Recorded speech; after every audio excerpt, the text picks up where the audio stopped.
Good evening, everybody. Welcome to America's Third Party Conspiracy Monday. I am David Sponheim. I'll be your guest host tonight till the wee hours of 9-ish. We do a 4.5-hour show. We started at 5, but we record from 6 to 9 at 9:30 or so. I usually do an extended show considering everybody's still kind of on the fence in this election, and I want to make sure I convince everybody to write my name in the upcoming election. So apparently James O'Keefe has said tomorrow's video will be damning. Julian Assange says that there's going to be a new video about Hillary any day now. We've been sitting on the edge wondering when that's going to happen. Donald Trump is down 4% or 4 points in the polls to Hillary. And he doesn't seem to think he's going to win. He's even talking about losing. I mean, what kind of a person running would lose or talk about losing? I really think that every single Republican nominee since John McCain and Mitt Romney have been shills. They've been put in the race to let the Democrat win. And it's your choice now as a voter to slip away from the paradigm of the two-party system. Yes, this is the Oval Office. I will be conducting a daily chat show for 1 hour during the night, preferably right around 9 o'clock. Even if I'm on some location somewhere, we'll still pipe it in. We'll have a 24/7 chat room, and this is my idea. This is not Donald Trump's. I preceded Donald Trump by 6 months with this idea. And Trump seems to be stepping on his feet everywhere. He's blaming Bill Clinton. He's attacking Bill Clinton, claiming he's worse. And it's exactly what a groper does. Serial offenders tend to minimize their mistakes and trivialize their deeds, their heinous deeds. And a person who's a groper is going to say, oh yeah, the other guy gropes worse than me. And that's what Donald Trump is doing. It's a very adolescent thing to say. And then he's blaming now Joe Biden, claiming he's worse. So, I mean, it's almost like this guy doesn't realize he's immersed in his own lies, and he continues to see women all over the place pop up saying that they got groped, allegedly. Yeah, I said 6 months before on record that I'd have 24/7 chats. He came in our show and he borrows our ideas and uses them. I've said that for over a year now I've talked about a 24/7 chat show. And prior to that, I talked about it. 3 years prior, I talked about a daily or once a day 1 hour show. But the 24/7 chat show will be an actual voting, polling chat show where you can actually take on issues and have separate side chats on the issues, as well as a central chat room, and you can propose polls. And the more polls that are voted on, the more likely I'll be discussing the issues in the evening when I talk to you. No, I had the show idea before him by far. By 3 years ago, I started talking about a nightly show. But 1 year ago, way ahead of Trump, 6 months ahead of Trump, I talked about a 24/7 show. You know, there's a lot of people that aren't charged with anything about Bowie because our system is failing. David, you may lose your internet next for speaking out. Yeah, I heard that a lot of people are getting their internet shut down. Well, don't worry, I'll be right back up and running. Yep. That link doesn't work, by the way, Mad Dog. Yes, we will have a presidential blimp. Yep, absolutely. People don't realize that I'm the originator of the blimp idea. Yeah, Trump is basically a guy who can't even afford to buy the website, or excuse me, the name of the show, Celebrity Apprentice. Isn't that sad? He can't even afford to buy the name of the show that he was on and he was fired from. Yet he claims he has $10 billion. And he doesn't want to show his tax returns even though he said he would. It's just amazing how many times he's flipped. The most important flip that I want all of you to remember is the fact that he now thinks that Obama was born in the United States. When he started this thing, I was actually 4 years ahead of him as a birther candidate. So I will prosecute Obama. All of you who really believed in what he was saying at the time, he was copying me, the birther idea, and running as a president under the birther band. The name concept of birther is not mine, but the concept of running with that intent to prosecute Obama is mine. So Billy Bush got $10 million as an exit plan, severance package from NBC. That was part of his contract, probably. Let me show you the blimp idea. The mobile medical unit idea is ours as well. It's not Trump's. And we want to deploy it at the VA. We've had these ideas for 8 years, 6, 7 years before Trump even started stealing our ideas. And we can prove it. So you got a real problem, you Trump supporters who really want to, vote for somebody who didn't originate the ideas, who doesn't understand the ideas. It's sick in a way that you're allowing somebody who's a 1%er to pretend like he's going to save you and the rest of the country when this guy has been effectively lying to everybody around him for years. He's got over 60 lawsuits pending from people that didn't get paid. He doesn't care about you. Seriously. No. In fact, the mobile medical units will not collect DNA. No, this is my real hair.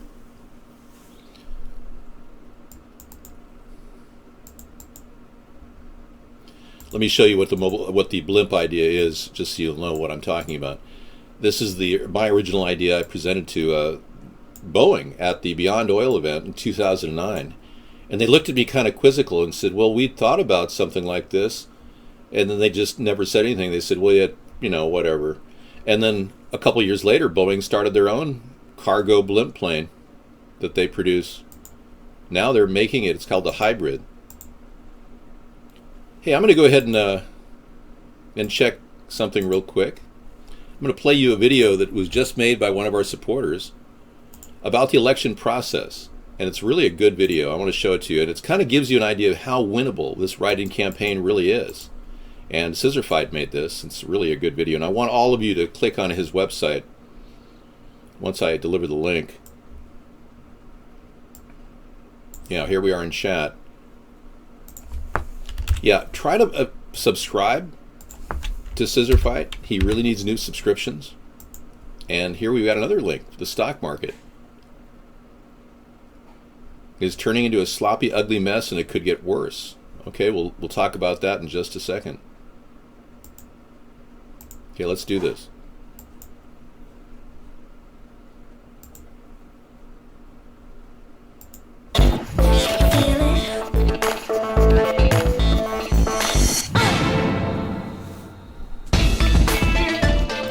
Let's start over.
Very cool.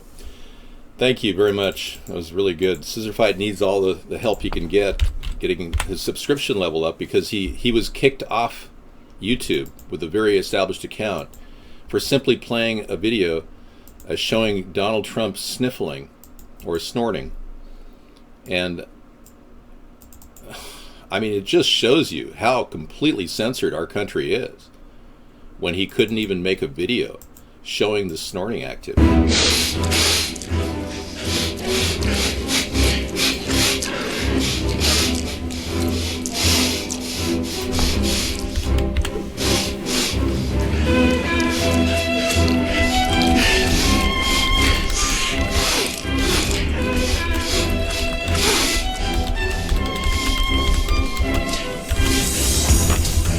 Wait.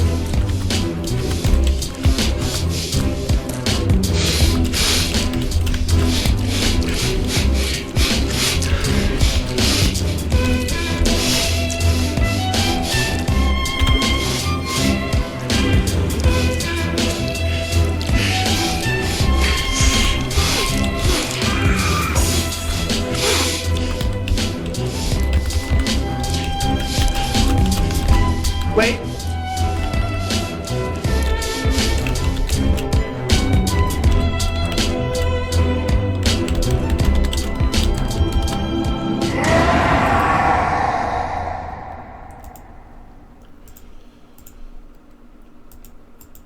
So there you have it. Yeah. We watched it live together. We counted 103 snorts. He was high. His pupils were dilated. I did not see that. You know, I'm not familiar with people who do anything like that. I don't hang around people like that. There's an old clip of Chevy Chase snorting, really? Nobody knows.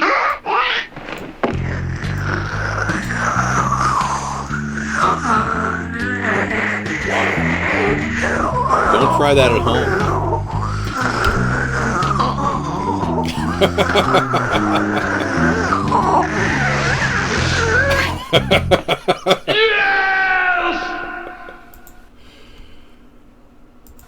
I like it. I think he did. You know, he's in treatment right now for rehab. He's got some issues. Yeah. Chevy Chase checked into rehab about 3 or 4 weeks ago. You got 1 in 08 for yourself? Well, no, 25,000 I need to get counted. Taxing weed is something that it will help build the national composting plan that we want to make weed pay for itself by bringing in old oil from restaurants, and hempoline could be integrated into a biofuel, and we could actually sell it as a green diesel.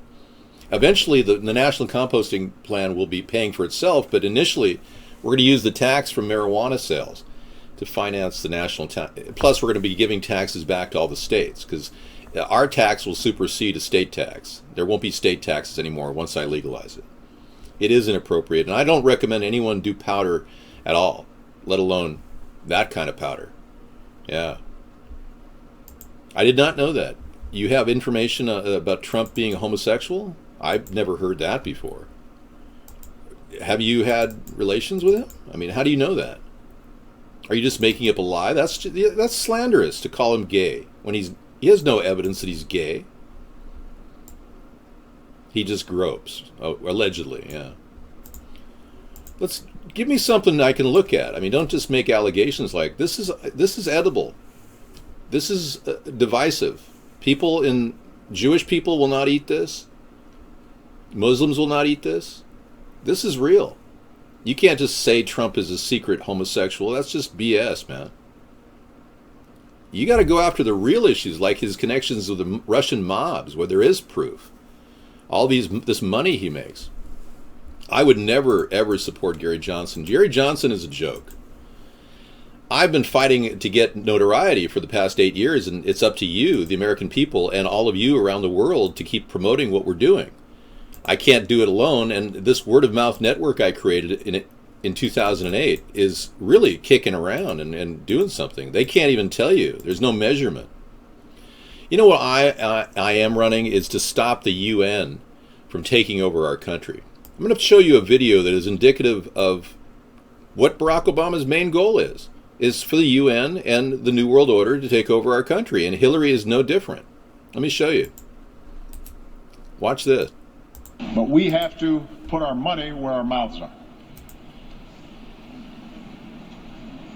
And we can only realize the promise of this institution's founding to replace the ravages of war with cooperation if powerful nations, like my own, accept constraints.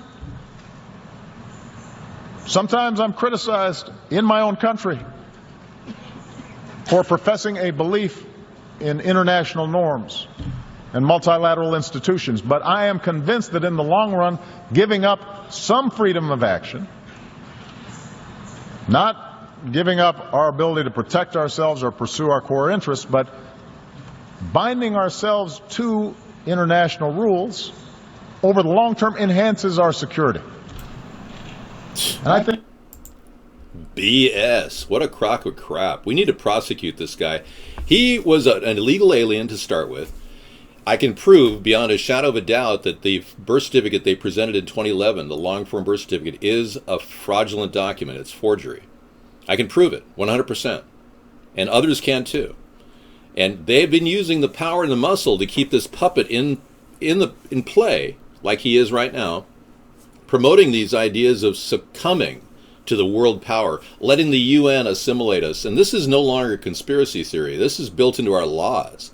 U.S. Army civilian detainment laws that are created, the FEMA camp or the FEMA Operation Devolution laws, all succumb to a larger world authority. It's not good for our country. All right, so don't ever post that in the room. You're banned for posting that. That's a libelous statement. You will not be allowed to ever do that again. New voter fraud allegations. Yep. Okay, everybody just stop chatting for 1 second. Just stop real quick. There you go. Thank you. It worked. Excellent. Thank you. Oh, okay. We got a lot of things to talk about. There's been a UFO expert who has been found dead with some sort of a black liquid coming out of his mouth. Some people say he may have unearthed the fakery involved in the UFO scam. But this guy who was just died in Poland, he sent a strange tweet to his mother asking her to investigate this. He's saying, "Your boy's in trouble. If anything happens to me, investigate." I'll give you the link to this. Very seriously messed up situation. We call it dying to vote. A CBS 4 investigation has uncovered many cases of dead people in Colorado voting from the grave. Now the Colorado Secretary of State has launched an immediate investigation into what we found. Brian Moss joins us tonight. Brian, this story pretty unbelievable. Well, this is the kind of thing that you hear rumored, joked about in Chicago, right, that kind of thing. But tonight that changes, as we did find voter fraud in Colorado that essentially waters down your vote. John Grasso was a World War II veteran, a Bronze Star recipient, a father and grandfather who died in 2004. But then the Denver man did the impossible, casting a vote in a primary election in 2006, 2 years after his death. The man is dead. He can't vote. Same with Nell Cluck of Wheat Ridge, who died in 2009, but then cast a ballot 9 months later.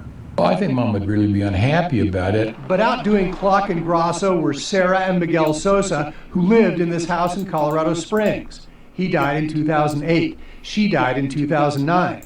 But records we uncovered show Miguel Sosa cast a vote a year after his death. And his wife, who died in 2009, then voted in general elections in 2010, 2011, 2012, and 2013. And he'll probably vote this election because nobody's checking. Wow, that is amazing. Another dead person votes again. David, will you cover my travel, meals? No, I won't. No, I can't. We are based on volunteerism. We can't possibly. Here's a link to the UFO story. If you guys haven't heard about this UFO expert found dead with black fluid coming out of his mouth, this is your chance to check the link. You cannot post your email here trying to get hooked up with some cheap sex act. It will not work.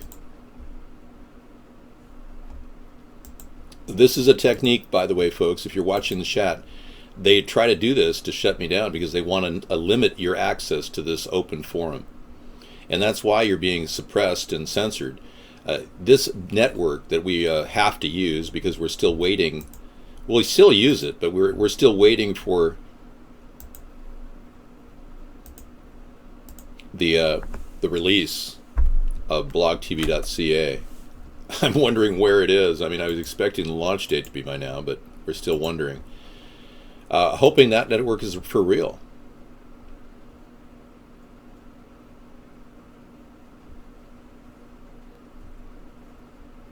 Super soldier. The guy was a super soldier and he was investigating it. Could you read the article for me and give me the cliff notes? Thanks. We don't support any of these. The people are coming in here because of a link on 4chan. We don't in any way support it. We are friends with England, yes. It's London, the city of London, we're not friends with. There's a separate group that owns a lot of debt, the U.S. debt. So they rule over us, and that's the city of London. The conspiracy theory is that they've taken all the gold and silver that we acquired from the Japanese and the Germans and put it in their bank and won't release it to us. And they gave us the Federal Reserve in exchange. And if you are wondering about the debt that this country owes, forget about it. Forget about it. Forget about it. Forget about it. We're going to erase it. We call it dying to vote. A CBS 4 investigation has uncovered many cases of dead people in Colorado voting from the grave. Now the Colorado Secretary of State has launched an immediate investigation into what we found. Brian Moss joins us tonight. And Brian, this story pretty... Brian Moss, go ahead. Brian, go ahead with a story about voter fraud again. We want to hear that over and over again. Yes, we will not be allowed to continue allowing your emails in here, so please stop that, Frank. Frank, you're going to die of AIDS if you keep it up. Same with you, Finn Boko Breton. So a lot of you are dying of AIDS already, you don't even know it. City of London and the Federal Reserve are controlled by the Rothschilds. Hello, Walt Disney's ghost. Excellent. We are here to talk to Walt Disney's ghost in the chat room. Go ahead, Walt Disney's ghost. What do you say? Were you working on the side? In fact, let me ask you right off the top. Are you Adolf Hitler?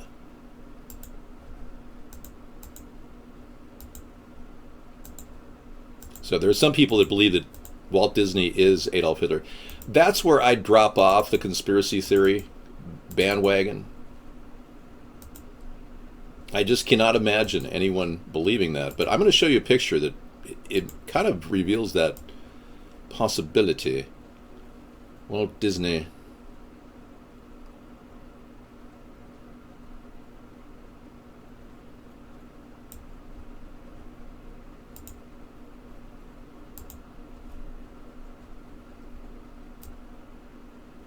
I think it's under Disney Hitler.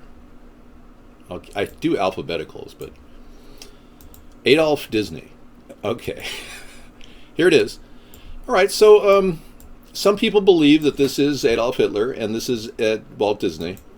Do you think that they're the same person? I didn't, this is an attack. You're seeing an attack in a room. It's a very serious thing. They know that we're going to have to shut down guest chat just because of the incessant use of crap that they're doing. Yes. No way. Yes way, Sagami. Yes away, Sagami. Over 45,000 redactions in Hillary's FBI documents. Seriously. 4,500 redactions in Hillary's FBI documents. We should Twitter that too. So you think Hillary created the whole story about Obama being born in Kenya? I don't believe that story because I was the one that was promoting that. Yeah, I think I'm the reason why.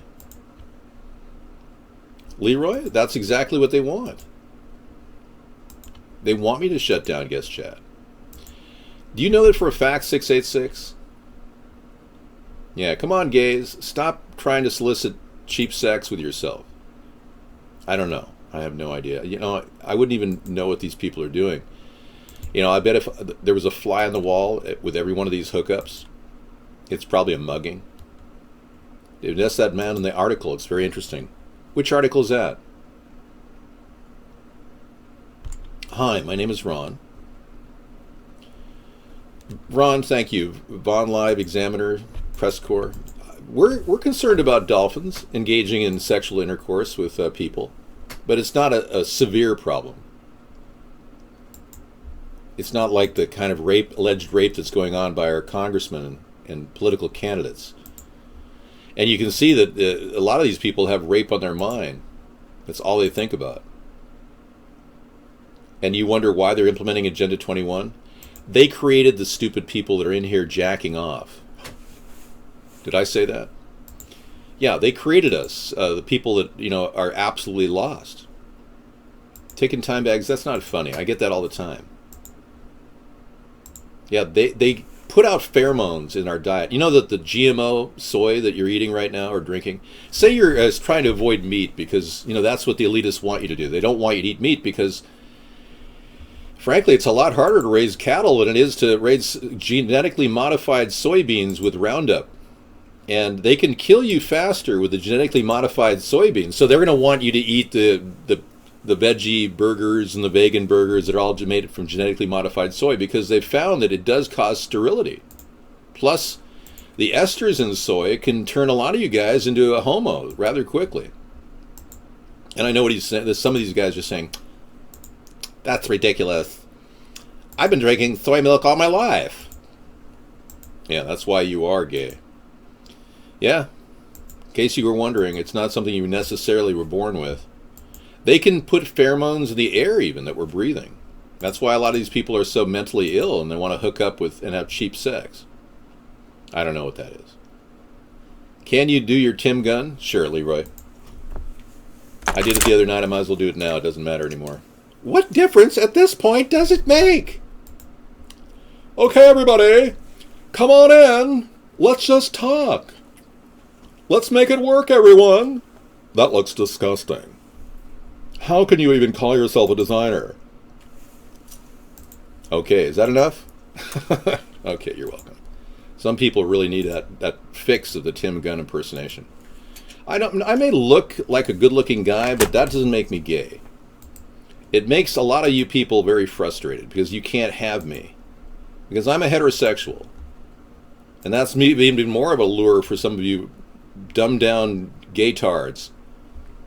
What difference at this point does it make that Chris Stevens died? Or like Barack Obama said, well, it's just a bump on the road. Right after Chris Stevens' death, Barack Obama said it was just a bump in the road. I'm not gay. You stop calling me gay. That's actually a violation of a civil law called sexual harassment. You can serve some serious time doing something. I don't have a wig. What's wrong with my hair? It's good hair, man. Beautiful hair. Okay, boy, you see what they're doing? They're trying to make me shut down guest chat, and it's pissing them off that I haven't done it. Not true. Well, Caitlyn Jenner can be whatever she wants. I don't really have a problem with that. Stay classy, San Diego. Don't cry for me, Argentina. Dave, you talk more and move out like Camille Gay. No, I don't. That's just not true. How would you improve our relations with our allies? Well, I'd open up a conversation with them, for one. I don't think Barack Obama treated Netanyahu very well. And even if he's a Zionist, and I know that Obama is a Zionist,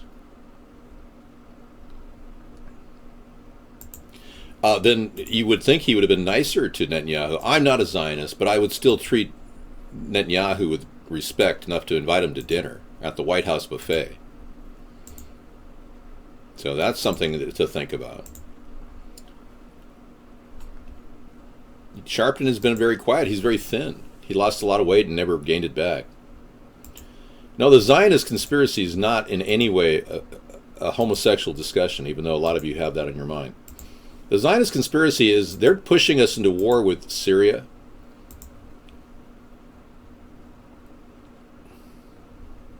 And it's pretty sad that when we look at this, Obama is an arrogant bitch. I see your point.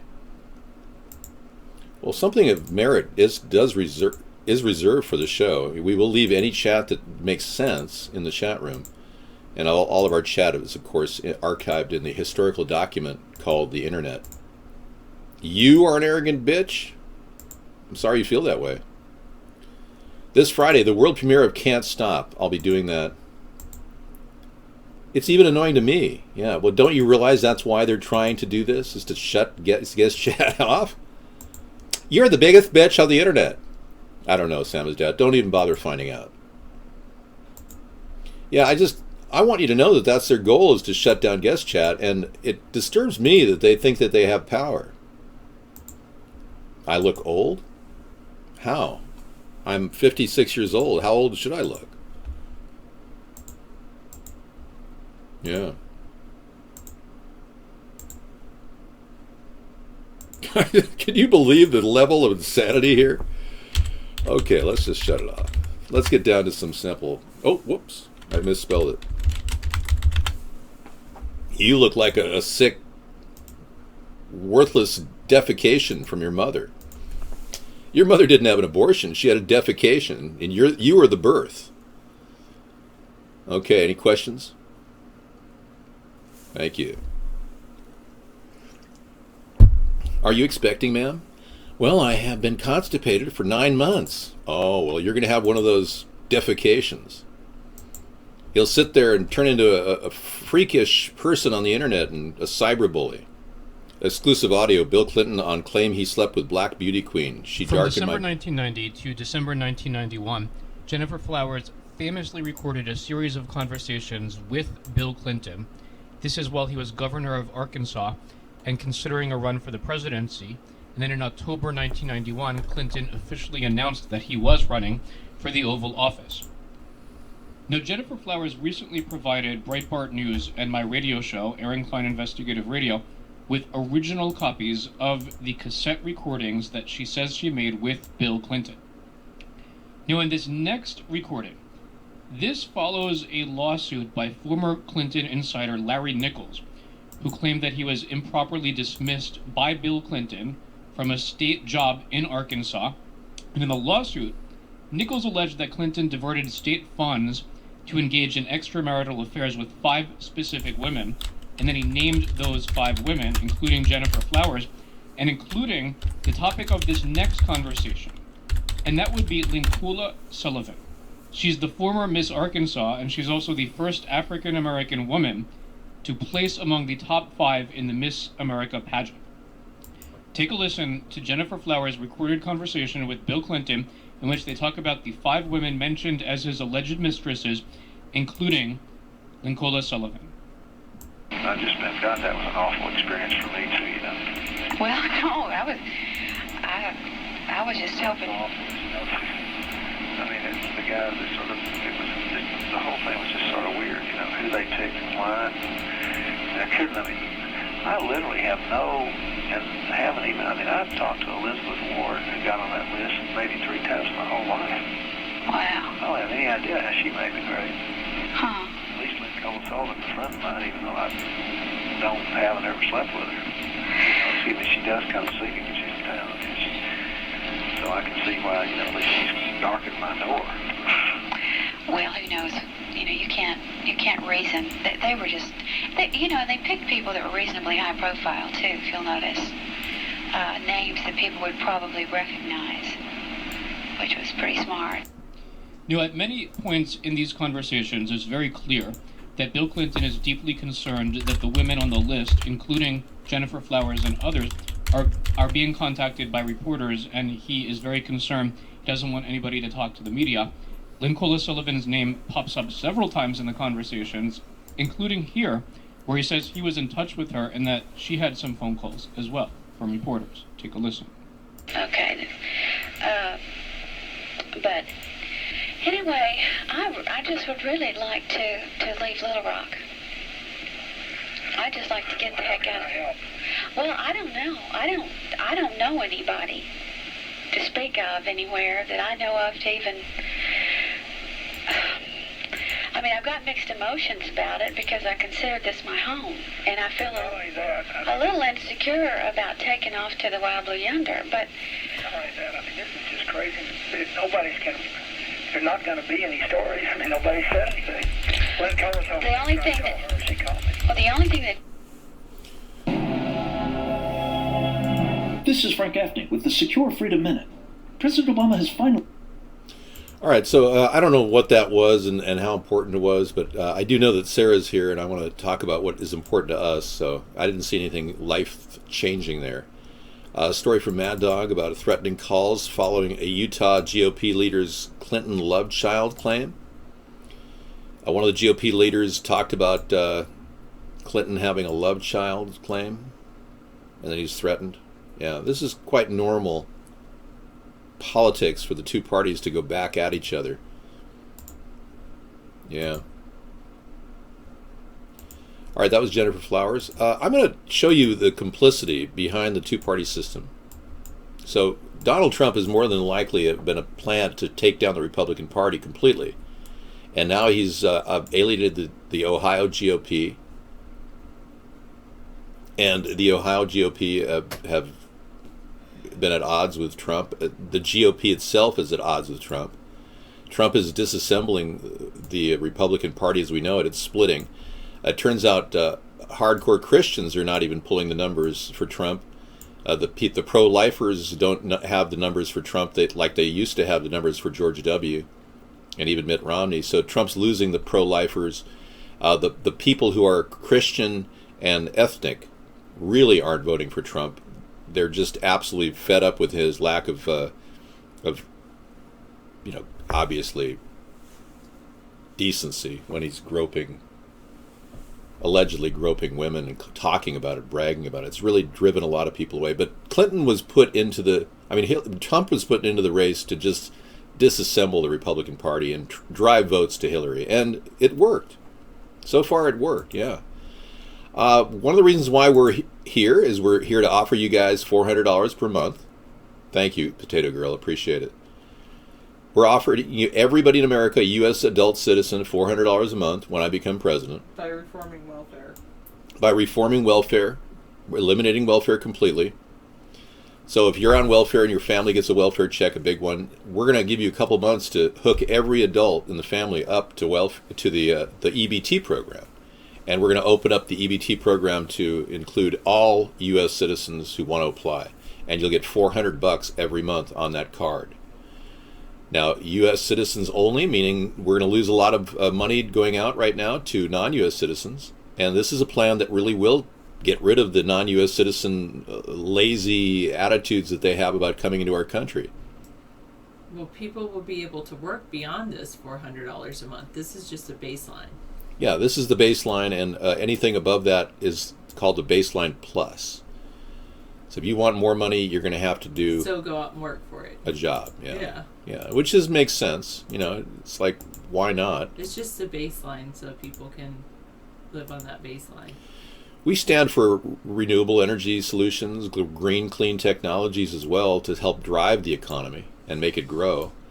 Hillary and Donald don't have any ideas like that. So kind of central to our theme is preserving the environment and making sure we don't let chemicals dump on our great land. We've got 7.5 billion tons of glyphosate Roundup on Earth right now.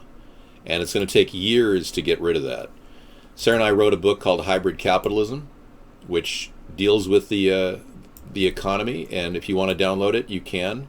It's at our website, AmericasThirdParty.com. Okay, I just didn't know if you wanted everything there. Okay.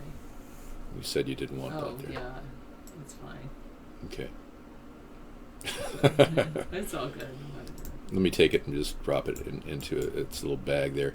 So this is a 99-cent download on our website, or you can get a book, a paperback sent to you for about $20, including shipping. All right. Well, you could say the government already gives $400. You wouldn't see it in our economy. That's why we're trying to eliminate all of the wasteful expenses going on right now with our government. Welfare is just being ripped off and abused by various groups. Doesn't matter what race you are. People are abusing welfare. Whites, blacks, Asians, whatever. So we've got to stop welfare, and this is the best way to do it. And I want to also remind everybody that we have certain key issues that make us unique. We want to stop the... Good point, escort. We want to stop vaxxing, forced vaxxing. If you want to vaccinate your kids, you can do it on your own volition. End war. We want to legalize marijuana, even though Sarah's never smoked marijuana. We want to clean the ocean. She never will. It's legal. Even if it's legal, she's never going to. We want to end the Fed. We want to stop GMOs. Monsanto has too much rain to create dangerous cancer-causing GMOs. And we're going to eliminate fluoride in water because it's not necessary. So these are the reasons why we're all here gathered together to talk about things. The American people will either impeach Hillary or Trump. You'll be the next president. It isn't over yet. Thanks, Potato Girl, for your vote of confidence. I believe you're right. Miley Cyrus asks and lets an audience touch her. What? I don't think I need to see that. A lot of you can click on that link. But, I'm kind of bummed out by all the depravity in our society lately. Yeah. Sarah and I are not depraved. We're not in that world of depravity. So when we see it, it's like, why are we even talking about that? It's just, why feed into it? Scissor Fight has a person cutting a tree. When homeowners have to chop down a dying tree, some see firewood. However, one Everett woman saw a library. KOMO's Elisa Jaffe explains. I bought the house because of the tree. It was a big factor. When Sarah Sanders' huge cedar started rotting and losing limbs, it was deteriorating to the point where it was dangerous. The city of Everett said it had to go. Devastated. But Sanders decided to give the 110-year-old tree a new purpose. I have been interested in little libraries for years and thought this would be the perfect place to have one. Larry Carter has carved Santas out of telephone poles, eagles, carousel horses, and bears of all sizes. Imaginations are limited. They don't have to be stuck with a bear or whatever. But nobody had ever asked him to make a library with his chainsaw before. He had no idea how I was going to go about it. He accepted the challenge and exchanged his services for all the wood that would come from the 120-foot-tall tree. It's gorgeous. Carter carved a few bears in the stumps and a raccoon named after Sanders' neighbor, Rocky. I broke his fence in the process.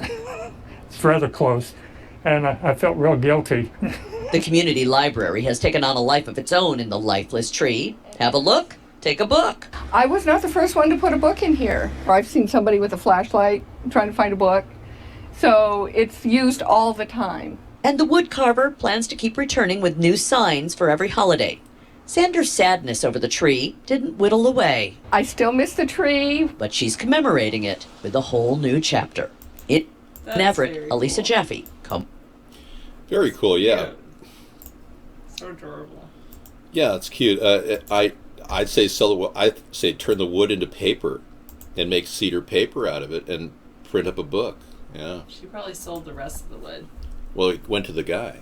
The guy who did all that got all that cedar. You know what that cedar's worth? He cleaned up, man.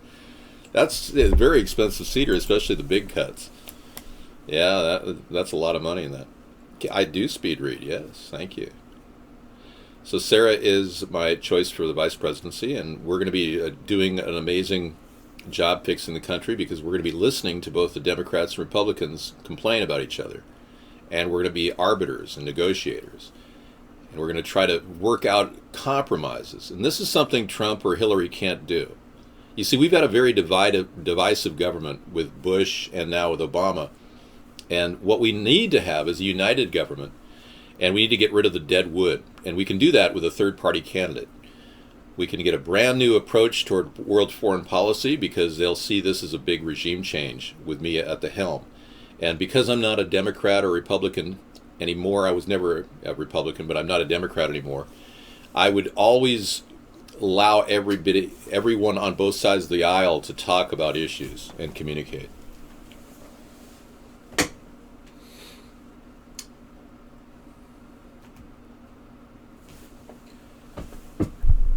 My town, personally, the local corruption in my town is so bad, it is impenetrable.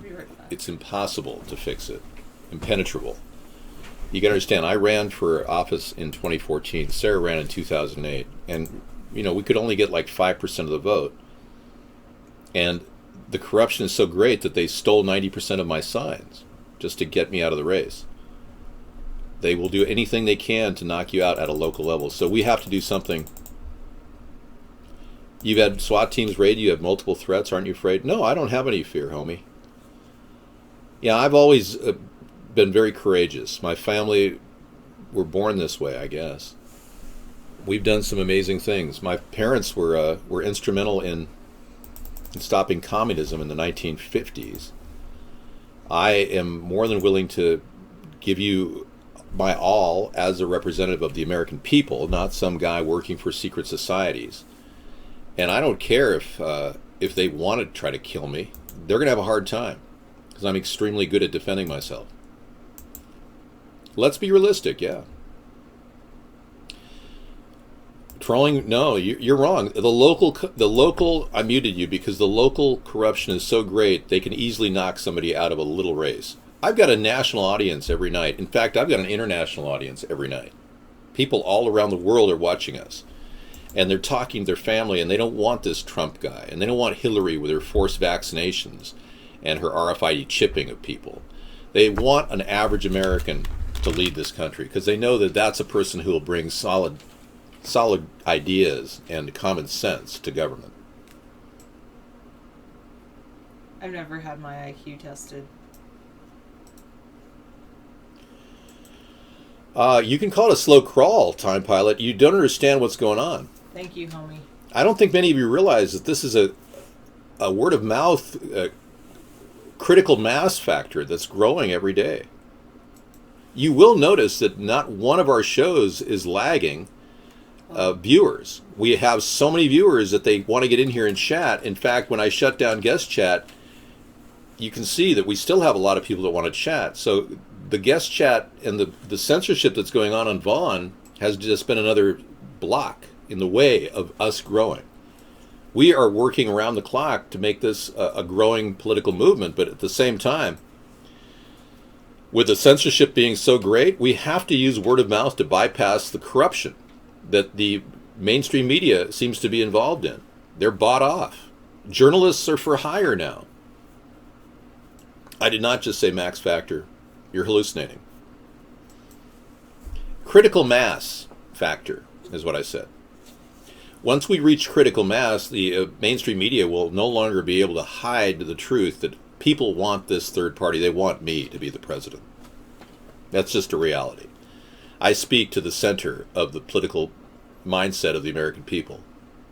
You know, I even tweeted today on U.S. Third Party. I was out there on U.S. Third Party, and we also have Third Party on Twitter.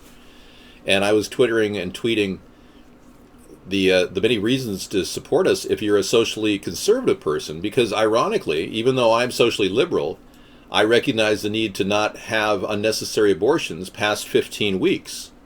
Donald doesn't have a plan like this. We have a first trimester abortion law we'd like to propose in the future to limit women's abortions to under 15 weeks, because in that time period you can know everything about your child. Even through amniocentesis, you should be able to find out whether your child is going to be Down syndrome or have major physical deformities. And I know that pro-lifers don't want to ever talk about abortion, but we are limiting it to 15 weeks where the baby is this big and this child's brain has not formed, the cerebrum has not formed. It's primarily the medulla oblongata that forms at that age, and it's not connected to pain centers. So if a medical miscarriage occurs, it's as common miscarriages occur. It's a medical abortion. It's not like you're going in with forceps and ripping up the baby and then selling its body parts through Planned Parenthood. So I'm very concerned about that. And also I want to remind all of you who are socially conservative that we want to eliminate marriage at the government level. We don't believe the government should be involved in marriage. So that immediately nullifies the same-sex marriage laws in every state. Pretty smart, huh? Sidestep the whole issue. Just stop delivering marriage certificates. Every state can do this. They can nullify them. Yeah, you just basically, the states have to make that any laws that they do pass have to have equal protection. So they don't have to pass any laws. Doesn't have to be any state laws. They just have to be fair for everyone. And I personally think that we can use that to say that to make ballot access more fair for presidential candidates in the future, because right now it's not equal protection under the law for ballot access. You were the one that came up with that too. Sarah was very astute in realizing this. So I think there might be some people that are trying that, and like Green Party might be trying that in Pennsylvania, or Libertarian Party. Well, unfortunately, we have to go state by state to sue every state for ballot access, and there should be a national, federal oversight over this, because we're talking about federal candidates, U.S. senators, U.S. House of Representatives, and presidents not having variable ballot access laws. They should have all the same ballot access laws for every state. Equal protection under the law would apply, Exactly. but we haven't seen that. So that's one thing we could work on, but this is an incredibly unfair system, not free, not democratic. In no way is it open to the average American, and I'm proof of that. Time Pilot, I think we're done with you. We're going to say goodnight and ban you forever. Are you going to take a break? Yeah. Yeah, that guy was just completely out to lunch. All right. Sounds good. He must have been lurking for the past 5 years. Possibly. All right. I'm going to click here and then... No, we don't use Webcam Studio, even though I'm sure that's a good program. And what is it? Open Broadcast? Open one is good too, but we use XSplit. How banned can you be? Open Broadcaster. Yes, thank you. You're welcome, GB. Boom. Oh boy. Oh no.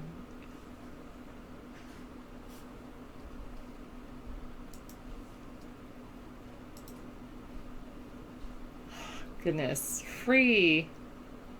No, David's OBS, Open Broadcaster Studio, Webcam Studio, Tracklist Studio. I haven't heard of that one. And we use XSplit. No, you should say everything except Sarah at the end of your sentence. 209. Hi, Peter. How are you, bud? Seems like it's been a while. But actually, no. You just are such a friendly person. You always have been a friendly chatter. Is David banned from the kitchen too? He hasn't banned me yet. But I know when it's like, okay, I better step back. So.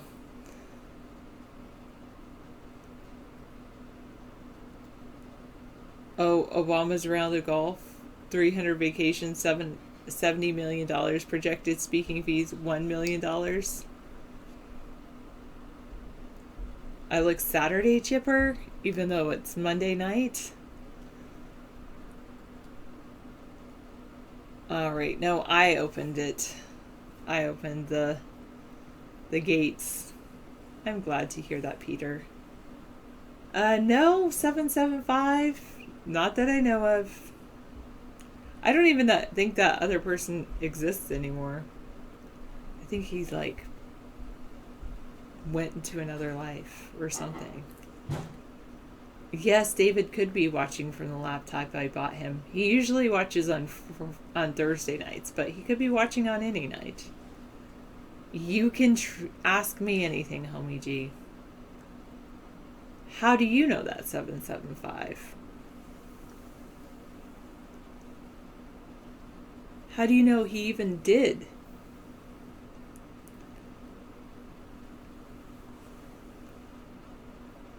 That would be hilarious, Selma. Oh, I could. Like, you braid it down here, and then you braid it together, and then you flip it back. Oh, that's how they do that.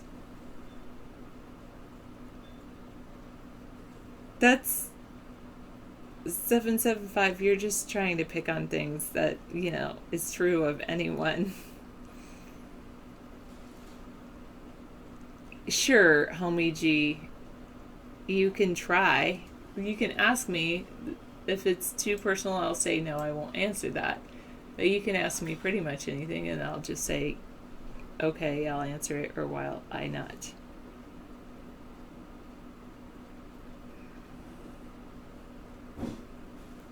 When the guy's nice or the woman's nice, Substar?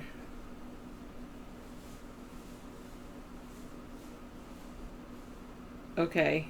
Oh, well, how about I'll at least mute him? Antique.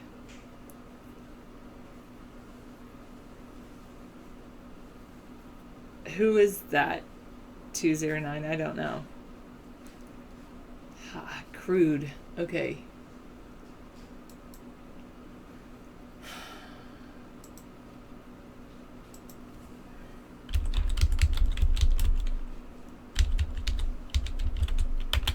There you go. Fair and prudent. An Urban Dictionary.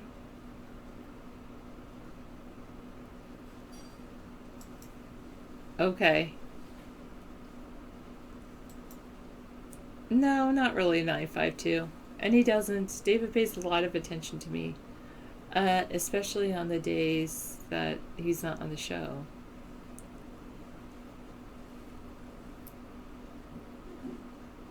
The girl you're dating told you to lick the floor to prove you love her? You said that's stupid. I would say that's stupid. And she said she was just joking. Should you not talk to her again? Well, how do you feel about her? I'm going to ask... You asked me a question. I'm going to refer back to a question. What do you think? What's your opinion? I mean, I don't think that people should have to prove their love. Oh, you better do this to prove you love me. I think you either love someone or you don't. And you shouldn't have to prove that you love someone. And I think that asking someone to prove that they love them is like not good. If he can forgive me 775, then I would forgive him.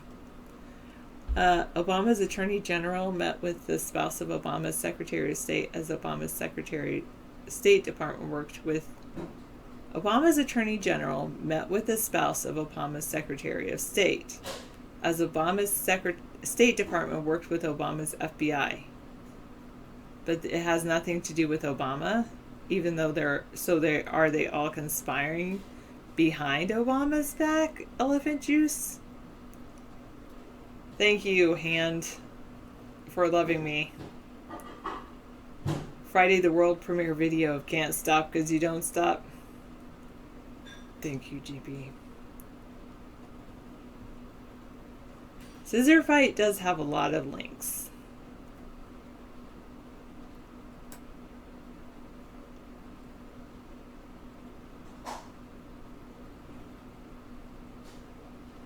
The mainstream media is fixated on a guy in a red sweater. I have no idea about the guy in the red sweater, so that's good. But you say our ships are fired upon 3 times in a week? That's sad. I feel for our Navy men and women. I'm not the best at push-ups either.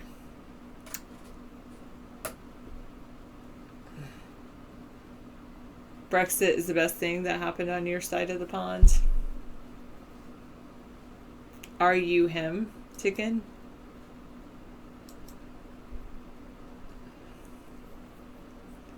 Yeah, I would say that you're right. So I would say, homie, you have 2 choices. You can say back to her, actually, woman, no. Actually, you've got to prove that you love me. That's one choice. The other choice is to be like, this woman has something wrong with her, and not talk to her. So that's your other choice. If you kind of like her, actually you could tell her, hey, I kind of thought that was offensive when you said for me to lick the floor. I mean, that's just weird. It's just weird. It is weird. And so you could tell her that, be totally honest. And you could say, I like you, but I kind of think that was weird. So what? I don't think that people should prove their love to each other. Or maybe you should prove your love to me. Yeah, she can. How is she going to prove that she loves you? Sarah, have you considered being Antique's life coach? Well, that's why he met Leah, right? And they're happy, pretty happy. Thank you, 721. I appreciate that.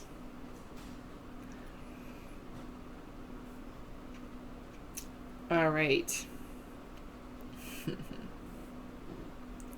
Surname, I'm not really sure. Teak? You're happy you fight? Well, as long as you're just verbal. Use your words. That doesn't bother me, Mad Dog. If it bothers him, that's fine, but it doesn't bother me.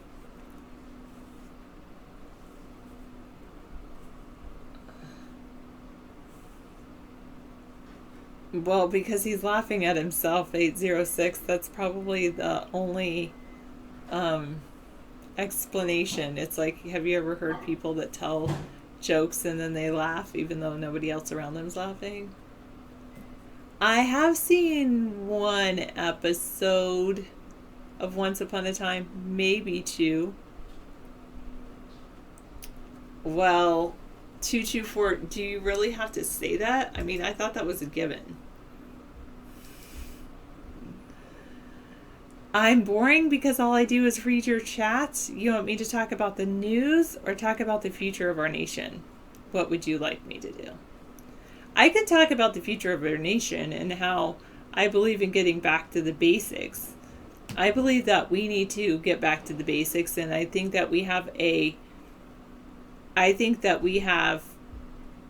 enough resources in our country to have a better baseline than homelessness and hunger. I believe that we have the resources to provide people affordable housing. I believe that we have the resources to make sure that we have a great water supply, especially because we are surrounded by two awesome oceans. So I think that we have to focus on life in America and making it better. I believe that we should not be sending ordnance, military weaponry to overseas. I think that we can do a lot here in America to make life better. Yes, I did survive the storm. I don't even think I lost power.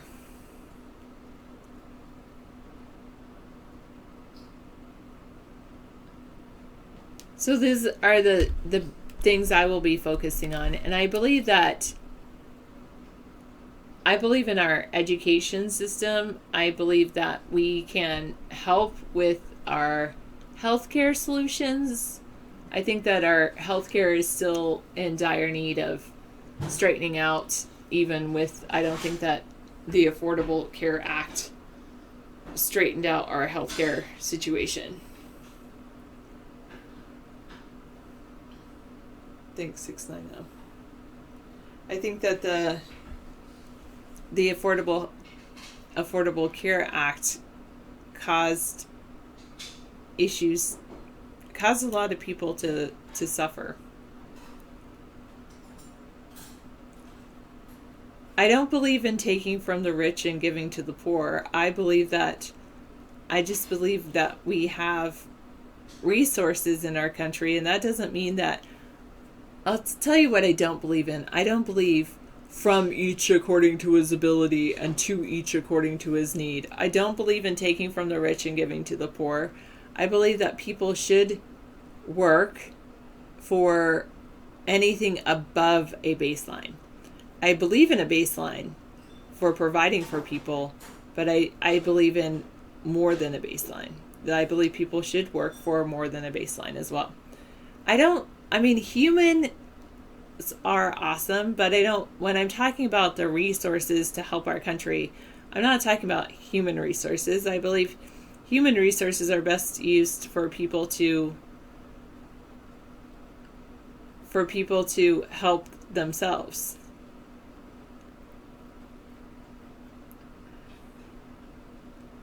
I don't believe in taking from the poor and giving to the rich either, or taking from the rich and giving to the poor. I think that we can work together.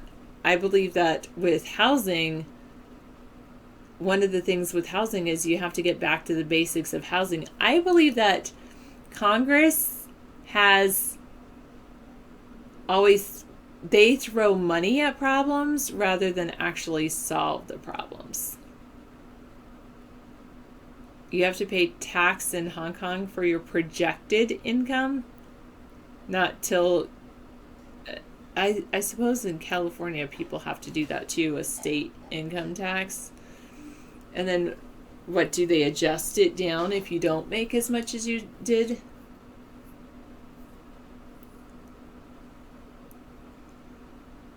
Wow. Did you enjoy braiding, Oma?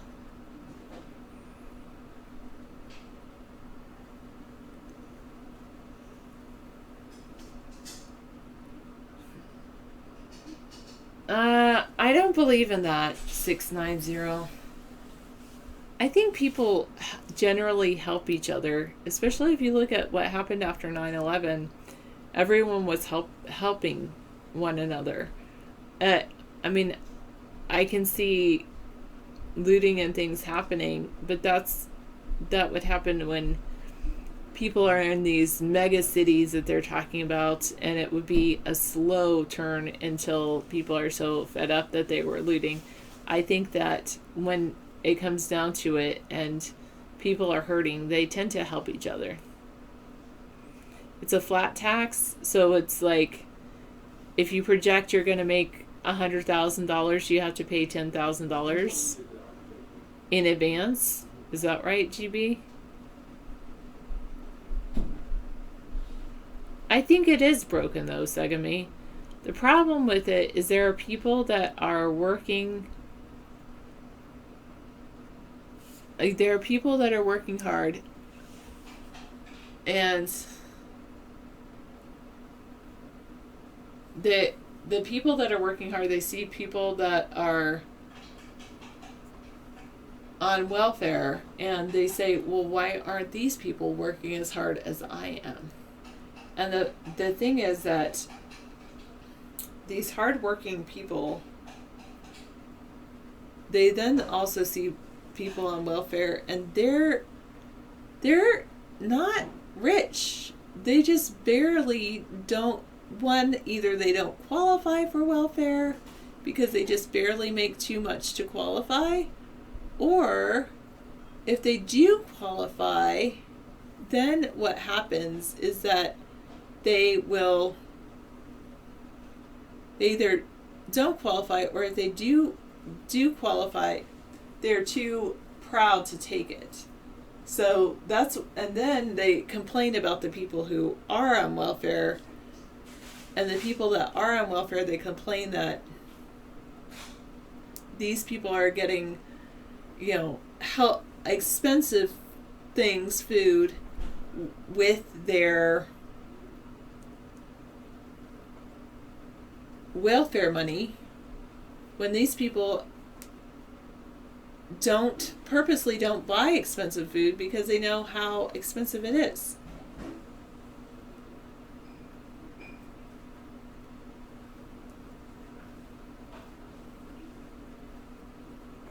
Oh goodness. Okay. So that is a problem with welfare, is that there's poor people who may qualify, that then it's like it's all these people that are so poor, and yet they're hardly getting any help.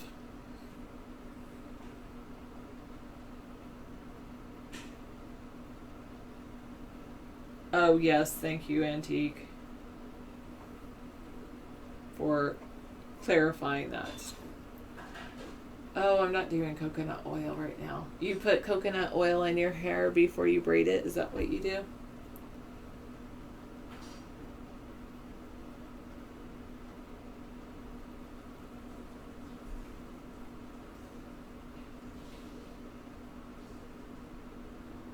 I did not see today's Dear Abby 790. Do you want to synopsize it for me, or do you want me to go look it up?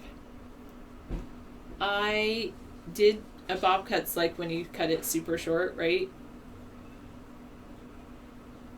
I did try a bob cut, and you can see that in my old YouTube videos. Okay. I'll try Dear Abby.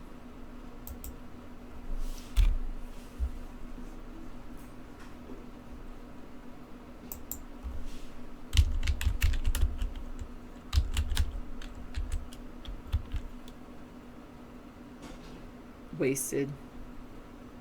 It's not good to be wasted. Synopsize is like just tell a synopsis. It's kind of like to say a summary of something. When you synopsize something, you're giving a summary. I'm glad I taught you a new word today.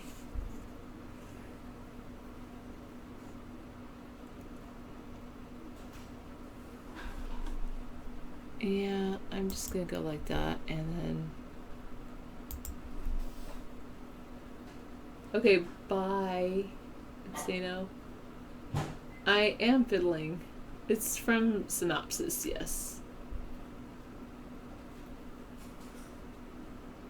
But synopsize is the act of writing a synopsis or telling a synopsis.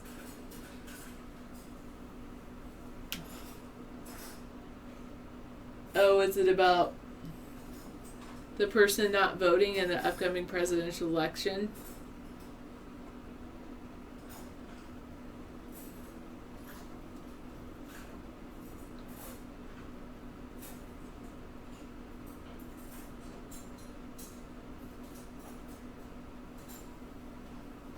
Oh, the link doesn't work because 790 guests can't post links. They're always removed from here. But if you want to post the link, you can always make an account and sign in. I'm not doing my hair right. How should I be doing my hair, Alma?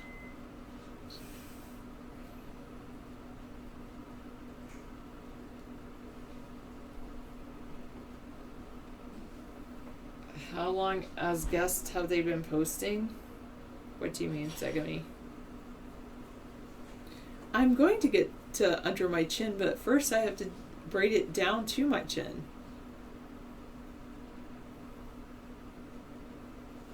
No, 224, that's only online, and I don't count that because it's not real.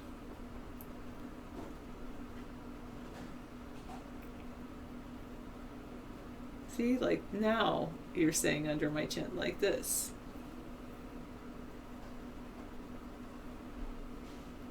You start under your chin, you don't do it together under your chin? Oh.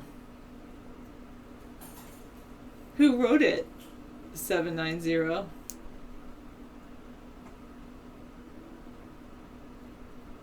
Because I'm braiding it under my chin like that.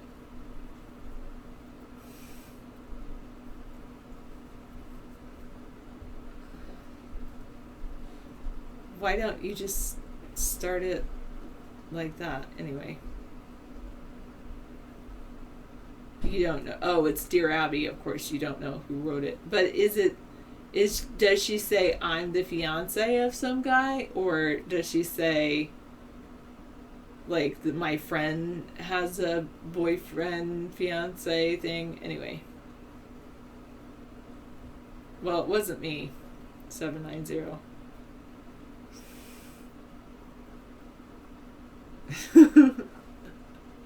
It does look like I'm bearded. That's kind of freaky.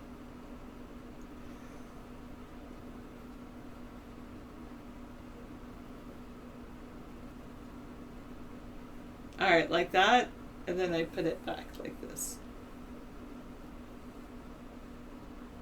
Ah!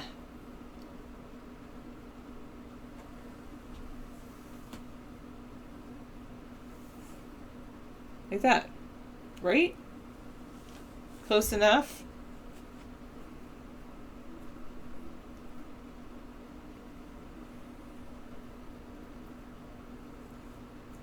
Thank you, 224.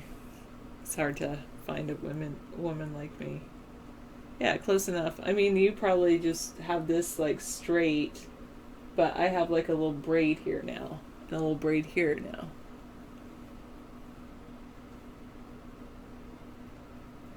Nope, I didn't write it about David.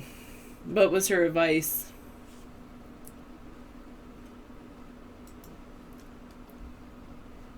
Oh, here it is. Fred. That's hilarious.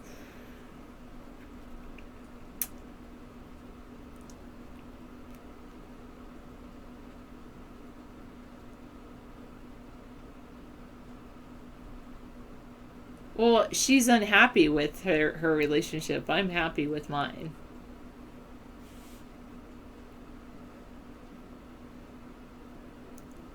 Well, David found me online.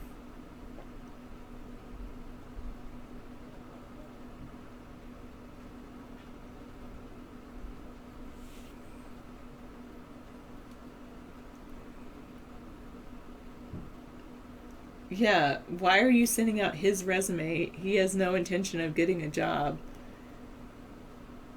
Engagements usually involve setting a wedding date. Yeah. Okay.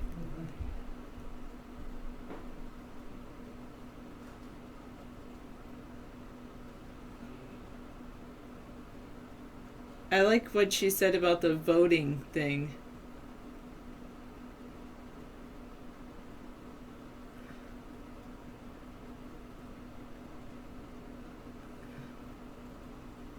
Is that the most important thing citizens can do is educate themselves about the candidates and the issue, cast their ballots. The higher the turnout, the more reflective outcome it is the wishes of the people, and vote for what you believe.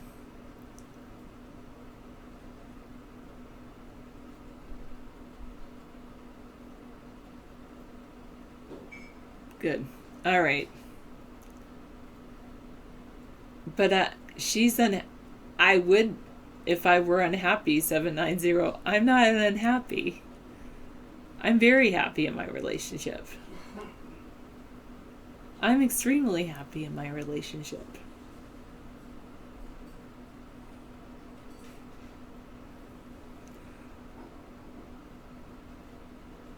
All right. Well, thank you. I didn't actually... I do have to say thank you, Oma. I hadn't thought of braiding the hair under my chin before.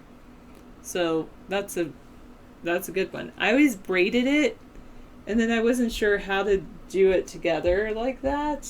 So I'm happy. Something must be wrong. No, nothing's wrong. Something must be wrong with you to think I'm not happy.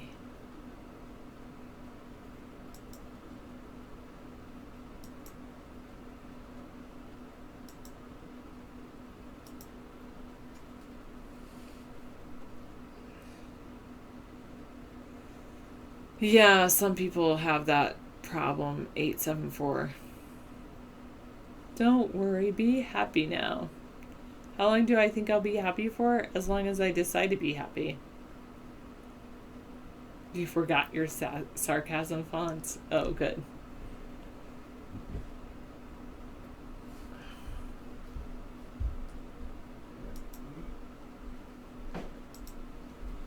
Alrighty, thank you so much. All right. Yeah, that was great. I made some broccoli and cauliflower. If you want to have that, you can finish it. Oh, thank you. I like that. Oh, that's great. I like my hair. Oh yeah, what a Mama great. said that you braid it under your chin. Is that where you do your braiding? Well, I did half the braid here and then half the braid here, and then the rest I braid under my chin together. And then you put it over flip your head. back. That is a great idea. Yeah. Thank you. I know. Well, Dave would have to make that decision. What's that? About banning Time Pilot. Oh, okay. I'll unban Time Pilot. What's the name? Time Pilot? I think it's Time Pilot 101. 101. Okay. Yeah, we weren't sure why you were condemning us. I mean, we're working diligently to get this out there, and just to come into our show and start condemning us. Yeah, it's just not cool. It's like I'm running it. Time Pilot in fact, afternoon delight.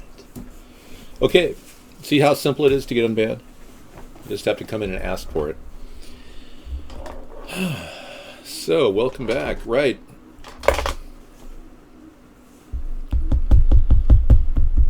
Pretty frustrating to see people groping women.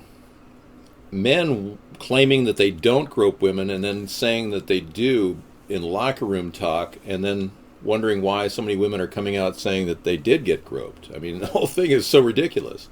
When we have a country that doesn't have any strong American job growth, still, After 16 years, 8 years of Bush and 8 years of Obama, still no traction in our job market, which shows me that the people involved are not really concerned, because the whole world is wanting to buy more earth green friendly products, green clean technologies. They could easily power up startup operations and small businesses. People are already moving in this direction naturally. You see a growing tiny house movement in America. Young people, millennials, are talking about, having a little piece of land, putting a little tiny house on it, warming it efficiently, and then expanding out. I mean, this is the way America should be built, slowly, from the ground up. Not give big money to big Wall Street executives like Donald Trump and expect them to hire American citizens. He didn't even bother with that. His ties are produced over in China. His entire line of goods, he and his daughter Ivanka produce their stuff over in China. So he's just talked through his butt trying to create American jobs. He just has no idea. He said he wanted to create 24 million jobs. What a joke.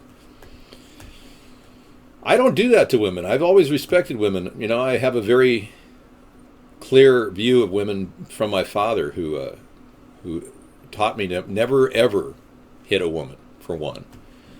Number two, don't engage in sex talk with them unless, of course, you're intimate and you love each other. Then you can do whatever you want.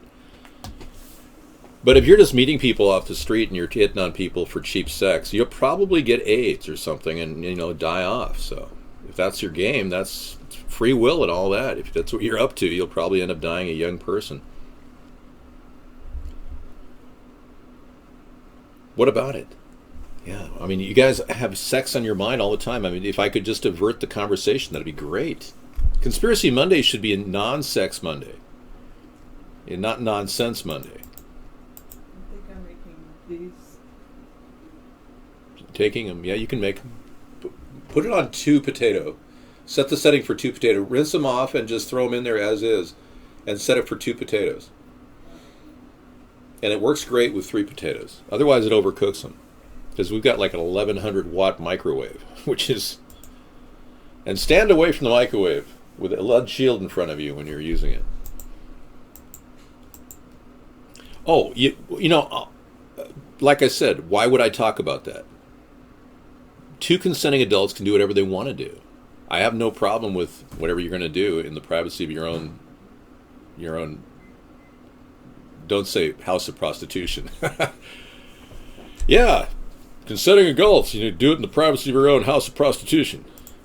I don't think that's right either. But Sarah and I have openly stated that we are in favor of legalization of prostitution. So just because I don't think it's right doesn't mean I shouldn't get the government out of your face so that you can get an STD check or an STI check. It behooves us to have kiosks at every Planned Parenthood.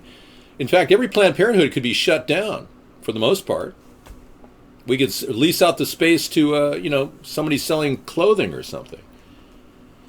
Bottom line is Planned Parenthood could be replaced by a kiosk type thing that doles out STD kits, STI kits, pregnancy kits, AIDS kits, and you just take it home, do the little urine test or take the pinprick blood test, whatever, and then send it in. And they'll give you the analysis via the mail. I mean, we are wasting tons of money by having big institutions suck money institutionally from the government budget. That is the most problematic thing in our country.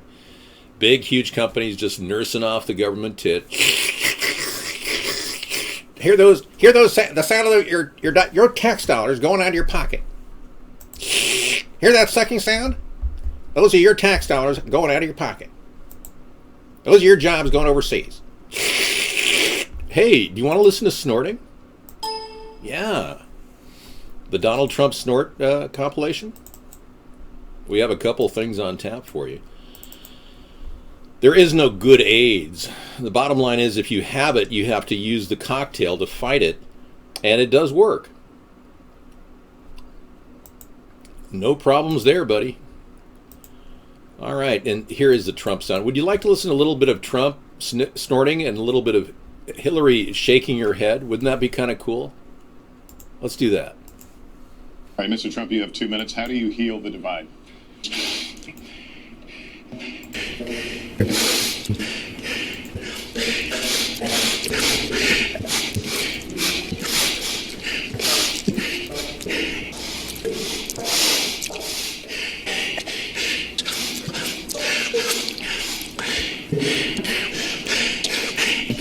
specifically are you going to tell American manufacturers that you have to come back?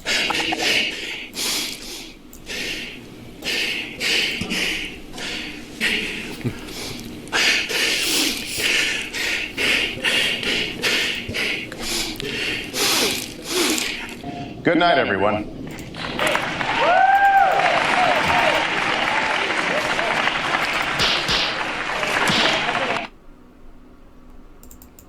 Cool, that was fun. Yeah, so we've got a little bit of the Hillary bobble going on here. Let's see. Hillary, oh Hillary, where are you? I've got a lot of early. This is an early picture of Bill and Hillary. Look at that.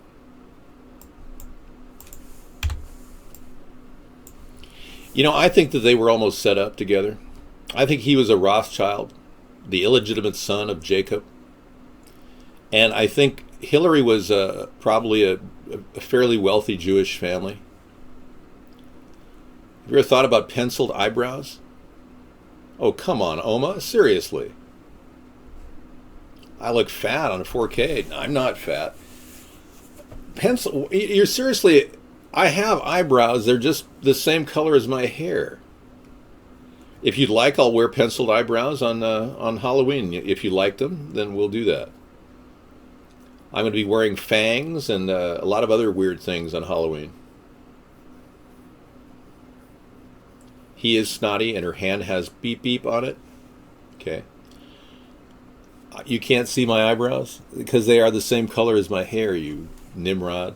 Yeah. Oma, are you an alcoholic nutbag? Because that's what somebody just accused you of that. Don't even answer that. She said no. My hair is not falling out in patches. It's looking good. Looking good. Yeah.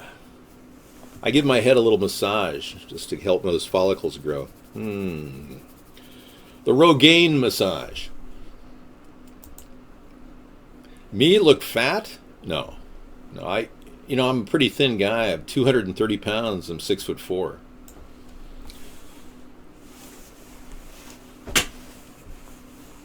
No, I think you're looking at the lens is just kind of messed up. Oh, hi, Eric. Eric's here. Eric Trump, everybody. Thank you, Eric. Eric, for coming in. I understand your dad's now thinking of starting a TV network. Is that right? I don't buy minoxidil. I don't buy Rogaine. I don't buy any of that stuff. Yeah, I just have great hair. I'm not going to show you anything, man. If I were to show you something, you would probably believe that I was real. I don't believe anything. Thank you for banning all creepy clowns that have been scaring the citizenry lately from this chat. Yeah, well, I've been banning. I had a real bout with the Clint Tards and the Trump Tards on Saturday, and I had open season on them. This presidency is going to make what?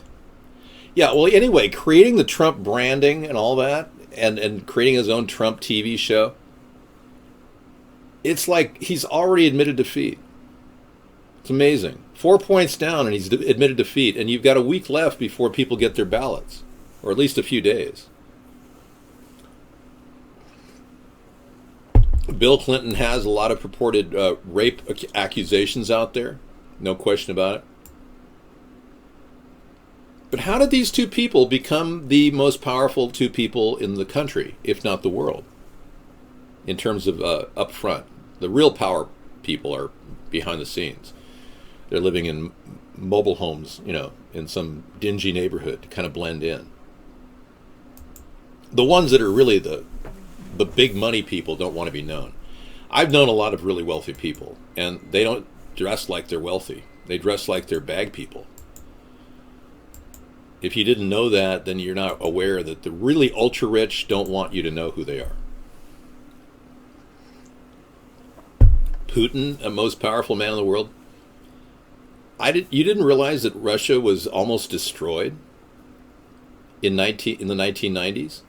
You didn't get that? Well, it's a theory that George H.W. Bush took out a loan of actually a bond issue of $240 billion in 1991. It was September 11th, 1991, that George H.W. Bush took out that loan. This is not a wig. This is my hair. You couldn't do this with a wig, man. Yeah, I'm trying to get it to settle down a little bit. There we go. Anyway, George H.W. Bush took out the $240 billion bond issue September 11th, 1991. That's a fact. He used it to create an economic hit on Soviet Union and finalize the details of that, which was a complete breakup of the economic structure of Russia. Consequently, the powerful mobsters in Russia took dominance over that country and then reorganized the Politburo and spit out a couple candidates and had a revolution. Boris Yeltsin handpicked the very son of Stalin's food tester, a man by the name of Putin, Vladimir Putin. Vladimir Putin was a handpicked in-between, a kind of a bureaucrat / connect to the underworld. And in the process, they had their strong leader for all these years. But I believe now that the Western powers have positioned themselves in a way that only intimidates or tries to intimidate Russia, because I don't think Russia's intimidated. But it's only trying to intimidate Russia because I believe that they're trying to wait for Putin to disappear. And I'm sure Putin is concerned about that too. And I would be if I were Putin. That he is the linchpin to Russia's security right now. It's almost like Gaddafi was holding 13 tribes together in Libya.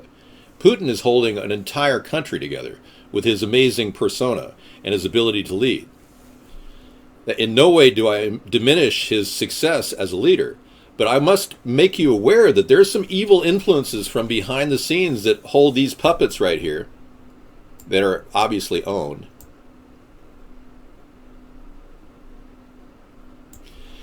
And they can do whatever they want with these puppets. And Donald Trump is another one of them. Donald Trump is obviously so deep in debt to Russia that they could easily pull his string anytime they want. He's made deals with Russia. We know that he's sold lots of condos to the mob. And his connections with the Deutsche Bank is suspicious. So it poses a huge national security risk for our country. And if you're voting for anyone like Trump or Hillary in this election, you might as well take your vote and throw it in the toilet and flush it. Because you're voting for the same thing you've got right now, which is not the solution to what you've been looking for the past 16 years, whether you're Republican or Democrat.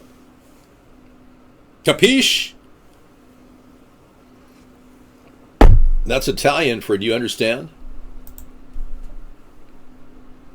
Showing off there my Italian. So that's about it. That's the size of the situation. Western powers are positioned and waiting for him to either get eliminated or something happens or whatever. And he's there like he's going to be there another 20 years. So I almost think that what's happening in Syria is they really want Syria. And Russia's holding back. They're using their power play. And they're using all their former satellite countries as that power play. And I think they have every right to. I don't have a problem with Russia retaining their satellite nations that they had under the Soviet Union. I really don't care. But the agenda of the people who are pulling our strings, the World Bank and the IMF, they do not want that. They want Russia to hand over the Central Bank of Syria to the Rothschild family so they can absorb it and use that pivot point to run an oil pipeline and continue making more money. You see, these people have a terrible problem.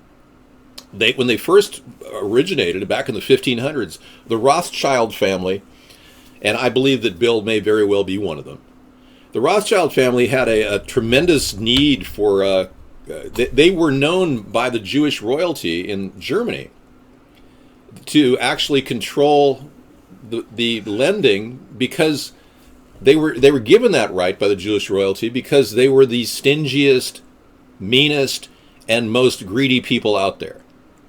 Consequently, you've got a whole group of inbred people that have replicated for the past 400 or 500 years that are still in control of the country, but more so than ever before because they rigged the monetary system on top of owning everybody and obviously underwriting every single bank out there. There's 160 banks in the Rothschild family. So that is essentially conspiracy theory 101, starting with that. No thoughts on that person, 474. He's a united extremist. Two Japanese news persons always talk about you. Excellent. 1301, that's good. I know I'm getting some play in Mexico and Japan. It's been good. I just wish we had more interaction. I know that many people from Japan can't get in this chat room for some reason. 682 says, David, how do we know you have our backs? What if I wanted some donuts now but don't want to go get them? Well, the $400 per month means you can get your donuts anytime you want your donuts. Okay? $400 will give you the necessary money to get a donut anytime you want. You could live on donuts and then die of heart disease. That's not exactly good, but wow, Sagami, I've got 226. Well, we're getting closer to the election, and we don't have a debate tonight, so I don't mind talking. I'm going to really enjoy this room. There won't be a lot of decorating in the White House except for repainting the walls. I'm not going to be buying a lot of furniture. I'm a minimalist, so we'll be eliminating some furniture to the storage area. Want wide open spaces, lots of room for people to communicate and gather. We'll have a daily chat show where you can talk to the Earth, and the Earth will be a guest. That's correct. You know, that's the only... I always buy unsalted pistachio nuts. What are you talking about? Never, ever buy. Why is that? Somebody says unsalted pistachio nuts are not good for you? What's the reason? Never, ever buy it. Tell me, I'm curious. Because I prefer the salted, but I want to keep my salt level down. So, isn't it strange that so many media outlets are now condemning WikiLeaks for doing what journalists used to do? So true. Yeah, and WikiLeaks really is a very powerful tool. Somebody's got their control over that, and somebody in the government owns Anonymous, and they own WikiLeaks, so my nose is straight. That's correct. No, I don't have a bald head. I've got real hair. When I become president, I'm sure somebody's going to donate me a couple bottles of Rogaine, and I'll just shower with that every night. This is not a repeat. Repeat. This is not a repeat. Correction. This is not a repeat. Repeat. I'm not Gary Johnson. No. You've got a situation on your hands where Gary Johnson is an unruly weirdo who doesn't understand the third party perspective. Of course, neither does anyone else. I mean, Trump toyed with the idea of running as a third party candidate. He probably would have been better because now the Republican Party is alienating him. And he's alienating the Republican Party. You got to wonder what the Republican Party's got left. So Paul Ryan's trying to save it and distancing himself. It's funny how Paul Ryan endorsed Trump one day and the next day said, I'll never do that again.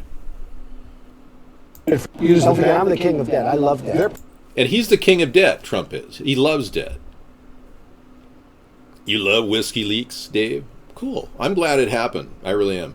And I'm glad the NSA finally used that method to communicate to the American people.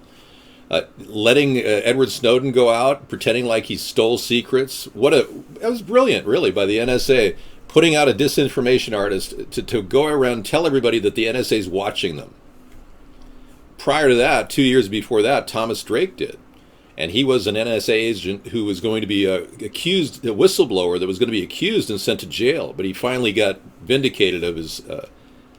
So no, I'm not Gary Johnson. I'm far from it. Hey, I want to show you a really good conspiracy theory that I came up with a couple weeks ago. It starts with that appearance that Hillary had prior to 9/11, or during 9/11. It starts with her being hidden away and then coming out 90 minutes later with a big photo shoot. And you can see her right here at that photo shoot right out in front of her daughter's apartment, which is also a hospital and a cloning center. Oh, did I say that? I'm sorry. I'll try to keep that to myself. Well, here's her hand, and you notice the scar there? It looks like a scar. It looks like it's almost artificially present.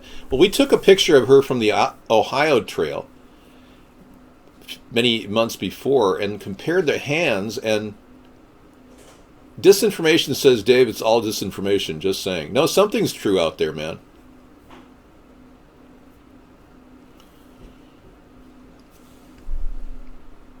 I showered every day. This is showered hair, man. This is what the dry look looks like. You're obsessed with my hair, aren't you? Wow, you're making me obsessed with my hair too. Wow. Oh, and then close in on the hands. David, you lie. I don't lie. I tell you the truth, and I don't look gay either. You know, you guys are really, so homophobic and bi-curious, it's pathetic. You really ought to just, live in a chastity belt or something. Oh, there you go. Now, tell me that's the same person, please. Well, a younger Hillary that's a younger hand closer to me, right? That's the hand that popped out right after 9/11 and the big pneumonia battle where she turned blue and cyanotic. Sayonara. And let me just show you something really interesting about this. I said, yeah, those are different hands. One's clearly smaller, and that woman was a little smaller, it seemed. But then you look at the lines, and there's a line there, and there's almost an identical line there. And this line runs straight across, and this line, it's virtually almost the same. And this line is a V. Now, in New York, there's this little cloning center they created, and they called it Chelsea's apartment. And I believe they've got a few clones of Hillary, that they planned this out so that they probably are ready to go. Once she wins this race, which she's slated to do based on the polls right now, unless I get some mainstream media attention in the next few days, you never know.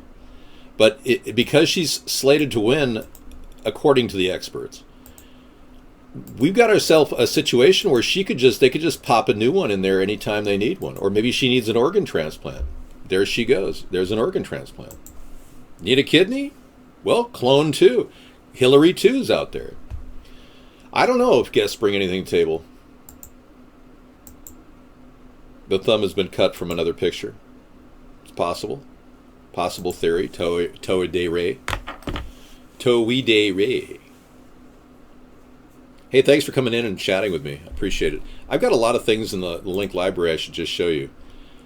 Guarding Hillary's health. Let's see. How Hillary's health problems may make her unfit for the presidency. There's talk of her having Parkinson's. Among all the recent WikiLeaks email dumps, perhaps the most important one of all has been overlooked by the mainstream media. In it, Neera Tanden, Hillary Clinton's longtime political guru, warned campaign manager John Podesta not to raise the question of primary opponent Bernie Sanders' health because it would draw unwanted attention to the hidden truth about Hillary's health. It's interesting. So they know something about Hillary's health that they don't want to let on to. John Podesta does. Hard to think of anything more counterproductive than demanding Bernie's medical records, Mr. Tanden emailed Podesta.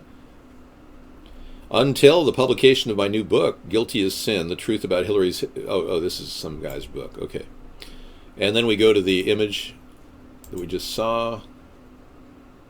The guy building a little library. And the Hillary called black servant the N-word, claims former Clinton chief. Travel chef in the Clinton White House claims that he personally witnessed Hillary Clinton angrily call a black man the N-word. Okay, so that Tracy Martin, a person, heard Hillary Clinton, and he's willing to testify. And he's still alive. He hasn't been taken out. I'm going to vote for myself. Count on my vote for myself. I guarantee I'm writing David Sponheim in this upcoming election. Well, no, I don't normally ignore 294.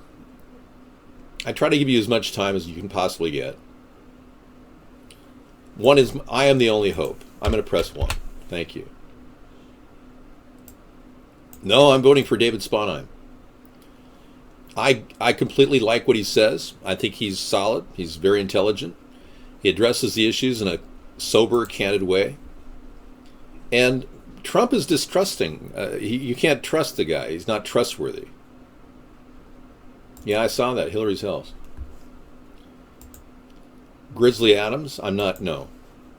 Hey, stoners, once you realize that writing my name in will give you a guarantee that you'll have legalization across the country forever.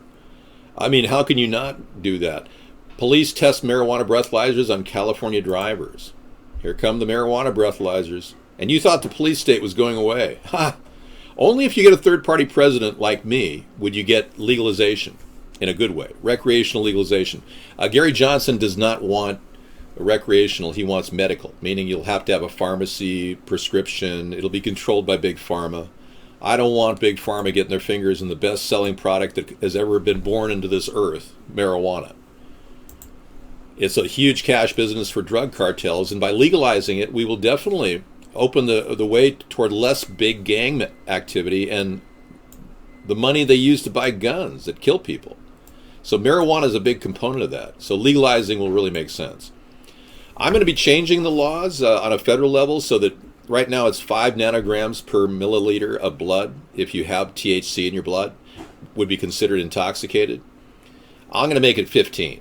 I believe that the standards are way too tight on these breathalyzers. But here California started doing it. Police all across the nation may soon be able to accurately detect when drivers are operating a vehicle under the influence of THC.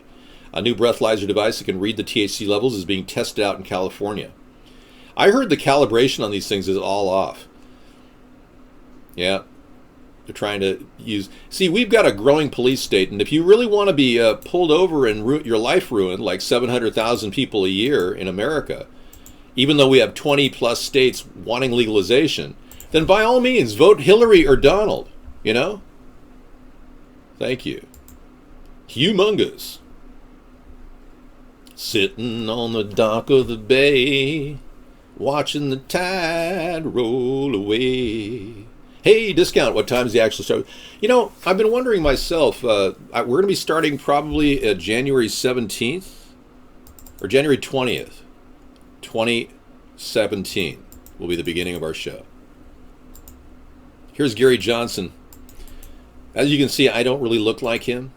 And based on that, I think I could stand up there for today and not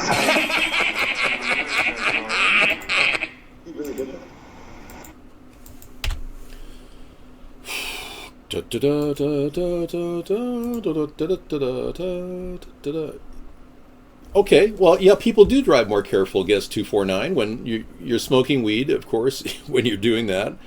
I've heard people are actually very good. We've got a stress test that was done here in Washington on some marijuana drivers who absolutely performed much better than anybody on alcohol. Thank you. That's good to know. People tell me that I look like the guy, and I was like, you got to be kidding. Thanks a lot. That bolsters my hope and ego. It needs some help sometimes, you know. You never know when people can be really destructive. Complaining about my hair has been very hurtful. And I'm getting more and more unhappy every night. Move over, big mama.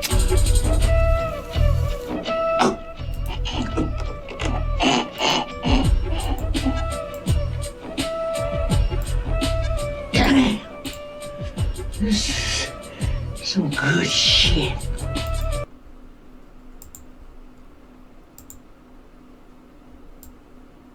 I just wanted that little break in time here.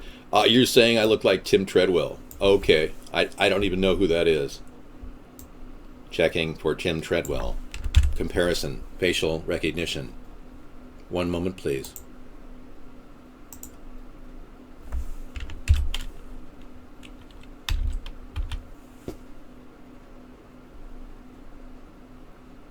Images of Tim Treadwell. I never exposed myself. That's absurd. I have no criminal history, by the way. Just so you know. Yeah, a lot of you have this belief that all these rumors are true, and they're not. You got to go down to the store to get the donuts. I don't look like this guy. That's ridiculous.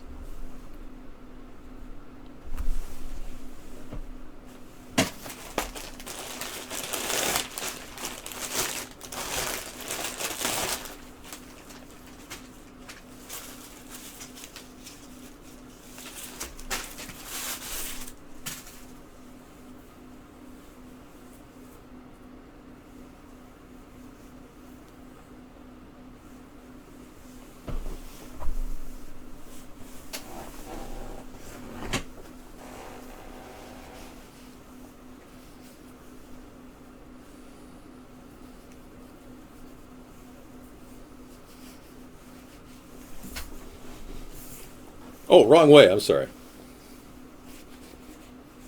Oh.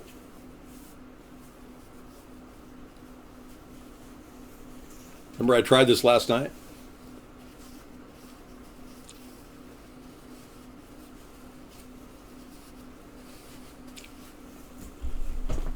All right, let's see if we can make this work.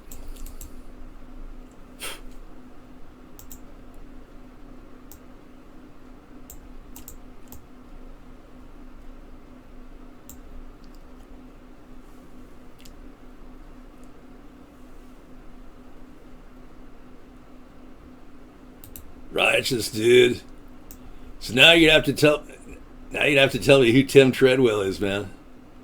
Okay? Yeah, just go ahead, man. Who is this guy that I look like?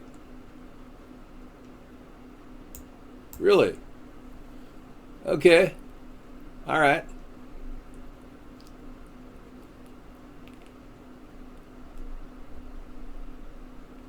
You guys wear a face like this. Hi, everybody. How you doing? Hey, let's talk politics, okay? This is ridiculous.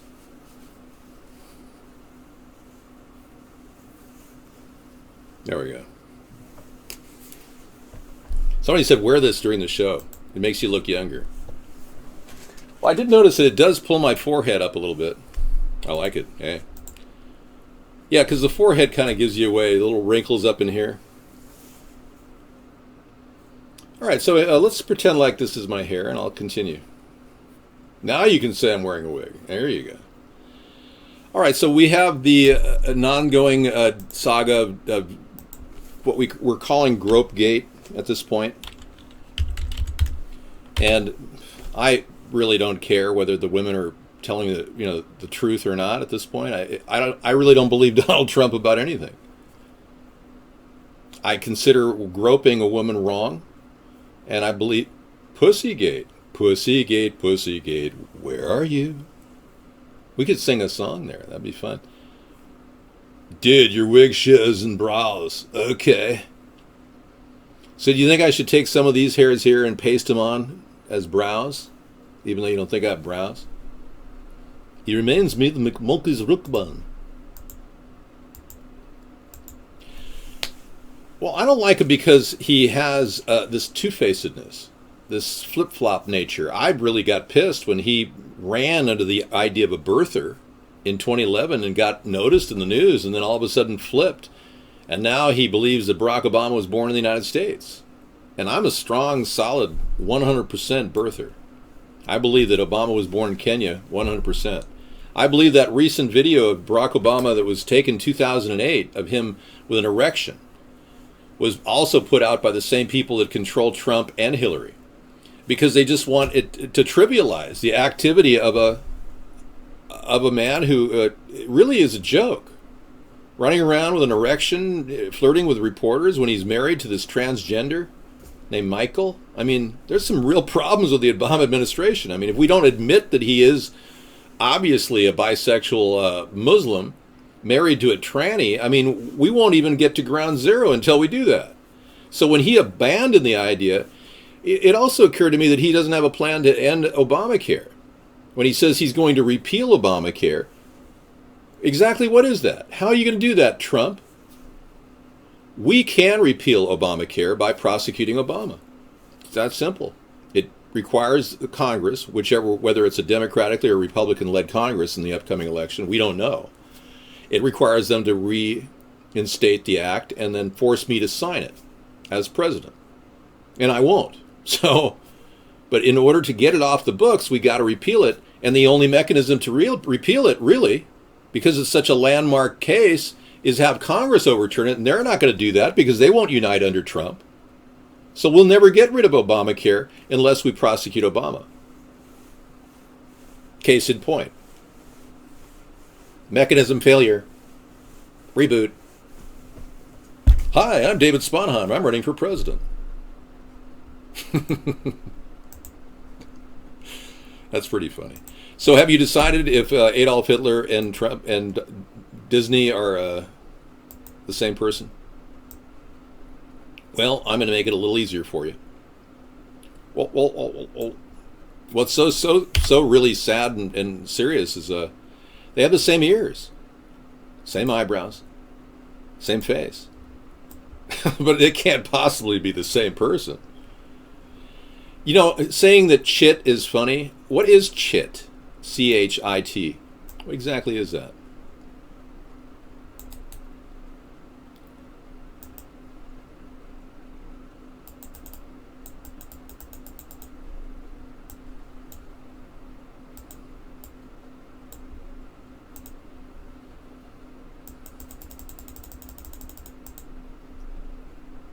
Let's just paste this. I wanted to see if there's any similarity at all.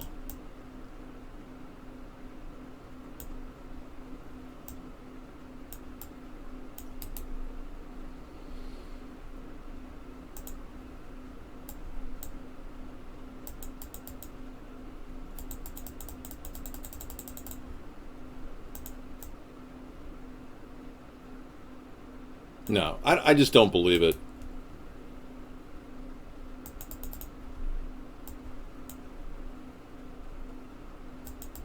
It's preposterous to think that, no, it's impossible. No way. Let's move on. Let's just talk about conspiracies. You want to talk about, well, we all know JFK was killed by somebody other than Lee Harvey Oswald. Let's close that case. End of story. It was obviously a mob hit. Moving on to the next conspiracy. Did we land on the moon?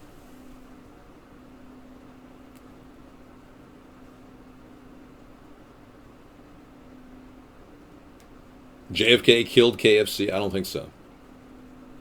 I think a lot of them were involved. Nixon, LBJ. Oh yeah, they knew about it. JFK obviously committed suicide? I don't think so. You want me to compare Ray Walston for me? Okay.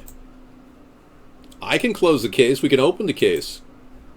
If only we could get the right people. Okay, let's see what Melania Trump said about the situation. Finally, the woman who wants to be the first lady is speaking out. And after posing naked in magazines, we certainly don't need to, rake her over the coals for that. Let's see what she says. Melania Trump was surprised by Donald Trump's not acceptable language, blames Billy Bush for egging him on. So she made a statement. She was surprised by his not acceptable language. Wow. What are the chances of her divorcing him if he doesn't win the election?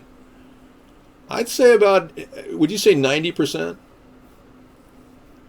Or will she be one of those stand by your man, Tammy Wynette ladies like Hillary Clinton?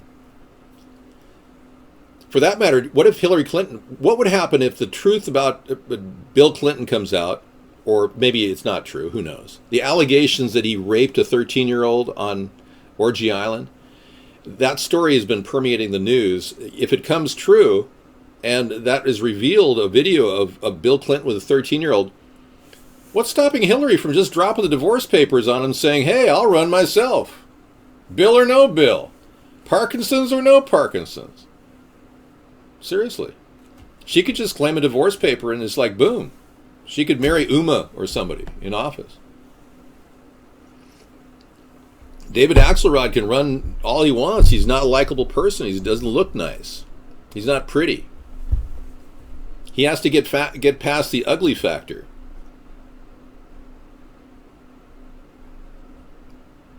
Who's James Sutton? Looking. Search. Yeah, so that was a big surprise for Melania. I'm sure she'd never heard anything like that. Honey, I won't be home tonight. I've got a late corporate meeting with some of my friends from Staten Island. Okay, Donald. I'll be waiting for you like a good little poster child of a perfect wife. You're watching the best show and the best hair on the internet. I'm going to go to a lodge meeting with the Scottish Rites Masons, he says. I wish I could. David, you've been accepted into the Mop Top Club. No, I haven't. It's kind of a cool look. Okay, they did the hand, the cloning of Hillary obviously happened. We talked about that. And then we also wanted to talk about how all of the people from the Challenger, they all are alive. Yeah. Even McCullough. Krista McCullough. Yes, isn't that special? They're here. Same people, same faces. Exactly. And they never died. The reason why the Challenger, this is a conspiracy theory, mind you, I can't verify this, but the reason why the Challenger was even a case is they wanted to prove that the Challenger couldn't go into space anymore because they really didn't have the desire to use it as a tool to make money. And they reached the outer sphere of the Van Allen belts, on the inner sphere, and they burned up.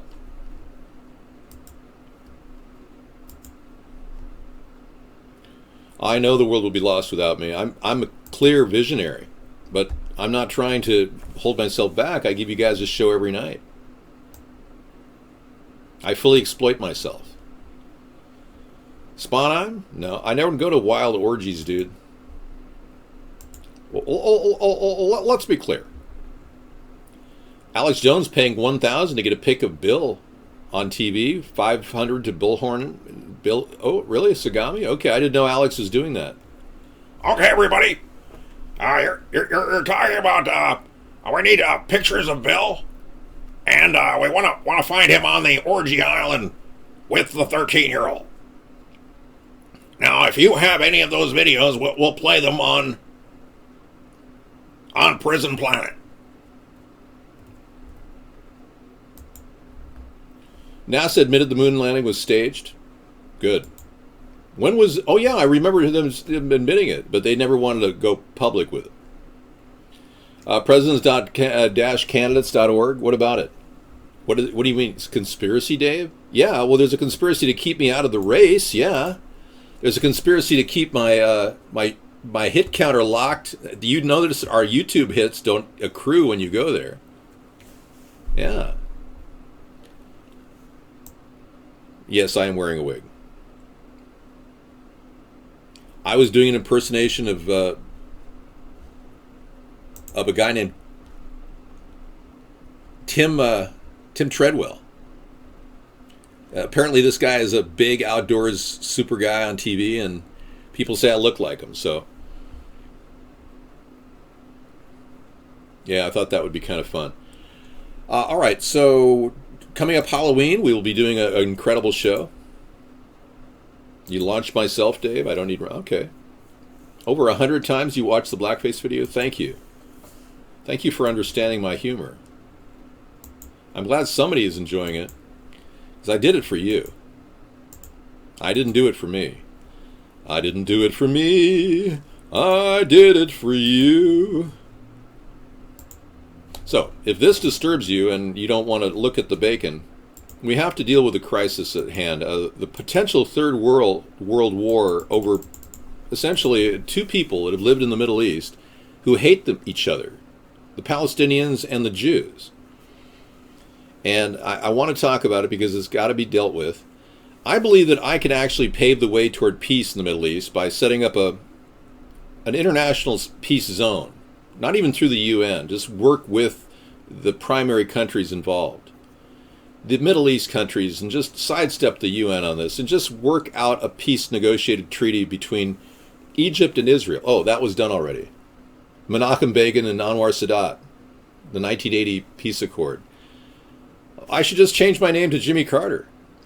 Oh, I'd like to say that I do think that it would be racist for David to run under my name, Jimmy Carter. Hey, yeah, John Denver took over my face, yes. Take me home, country roads, to the land I am from. The Clintons assassinated Scalia. The Clinton assassination. This I don't doubt at all, because Scalia didn't even have an autopsy. You know that, right? Justice Scalia was found dead with a pillow over his head. And now, the U.S. Defense Watch.com and the front lines of truth and liberty are about ready to expose the big truth about this. Let's take a look. Breaking, WikiLeaks exposes the assassination of Scalia, and it could break down the Clintons and the Democratic Party. This is huge, if this is real. I really believe he was assassinated, no kidding. He was pretty in good shape, and he was going on a hunting trip with some weird Democrat fundraiser guy who had already had many cases adjudicated by Scalia. What was his name, Poindexter? And the guy invited Scalia to his ranch hotel thing and for a hunting trip the next day, and there's very little evidence that Scalia was even alive the day before. According to the new WikiLeaks emails, 3 days before Justice Scalia died, this email was sent using the term wet works, exclusively used in military meaning assassination. This is really interesting. Thank you for bringing this in. Finally, we get some real meat and potatoes of the conspiracy world kind of like brewing here. Yeah, because I really believe he was killed. I'm all in, it says. Sounds like it'll be a bad night. We all need to buckle up and double down. From John Podesta. Thanks. Didn't think wet works meant pool parties at the vineyard. Wet works is KGB term for assassination. Share this now. Okay. I'm all in, it says. Sounds like it'll be a bad night. We all need to buckle up and double down. So this was the day before Scalia died. U.S. Supreme Court Justice Scalia dies, age 79. Died in his sleep at age 79 on the night of February 12th or the morning of February 13th, following an afternoon quail hunting and dining at the Cibola Creek Ranch in Shafter, Texas. Conspiracy theorists suspected foul play. We discovered the judge in bed, a pillow over his head. His bedclothes were unwrinkled, John Poindexter, the ranch owner, told the San Antonio Express News, adding that Scalia was lying very restfully. It looked like he had not quite wakened from a nap, which does not in any way conform to the circumstances of a heart attack. People don't just sit in bed lying down with their hands over their laps with the sheets not ruffled around them when they're having a heart attack. They're usually, I can only imagine. I've never had one, but, You're extra gay? Is that like really gay? This is not a toupee, this is a wig. It's a rather big wig, I must say. Thank you. He was poisoned, or he could have had that dart that takes, people to another level. Thank you. That's great. Nitpicker. I'm the cream of the crop. The originator of the golden age of chat. Yes, I'm the only person. I'm going to write that down. That's so great. Yeah, I've said all those things. Oh, I think it got. I don't know if it got it. Could everyone please stop chatting for a second? Thank you. That's good enough. I'm going to save that. Those are classic responses from me over the years. Classic Sponheim quotes. Hi, Sarah. And you think you're making fun of me. Isn't it funny how I embrace all the negativity and convert it into positivity? It's phenomenal. I learned this a long time ago. All right. I'm a clear visionary. I'm the cream of the crop. I'm the only person for the Oval Office. This is great. Thank you. Yeah, you could be my speechwriter. Just copying my statements. That'd be great. Sarah's in to give me another breaky wakey, because sometimes I get a little bit overly stressed doing the show and I have to take a little break and then, kind of unwind. Melania Trump is surprised by Donald Trump's not acceptable language, blames Billy Bush for egging him on. So she finally made a statement. I'm sure she had to go through hours of argumentation with her husband over this. To say, well, what do you want me to say to the press? Yeah, he probably forced her to say, well, we got to say something. So, yeah, I feel bad for her. I mean, what do you think I found out that they don't have a prenup, so it's going to be interesting to see how it turns out. Do you think she'll divorce him after he doesn't win? No, I don't think so. You think she'll stand by your man? I think he'll divorce her if he doesn't win, but she won't divorce him. Why would he divorce her? She's a knockout. She's a beautiful woman. I mean, if she puts up with the kind of shenanigans of him running around having locker talk with his bromance friends or whatever he's got going on, I don't think it's a big, if she's willing to put up with that, I don't think it's going to break the marriage up. If she's put up with it this long, it probably won't be the reason to end the marriage. But it's also possible that, she really does love him. And they do love each other. They love each other. They love each other. It's possible they love each other. Now, what about Bill and Hillary? What's going on with that? Do you think they'll break up if the truth about Bill gets out there? Oh, gold is up to $12.58. Silver is $17.56, making a slow comeback. And the Dow Jones dropping steadily to 18,086, about ready to cross the barriers. There's a lot of things happening in the stock market. We've got a link over here that says there's a massive, turning a sloppy, ugly mess, and it could get worse in the stock market. This is from Market Watch. It's getting dicey out there for Wall Street investors. Although stocks eked out a modest rise on Friday, U.S. equities have been bouncing around lately. What did the stock market do? It did pretty bad today. It had a bad down day. Dow Jones down minus 0.29 since the end of July. So 300 points down, the Dow Jones Industrial Average is since the end of July, which is a 0.3% drop.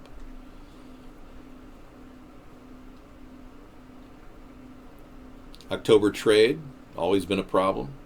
Has a reputation as a month you better buckle your seatbelts for a reason.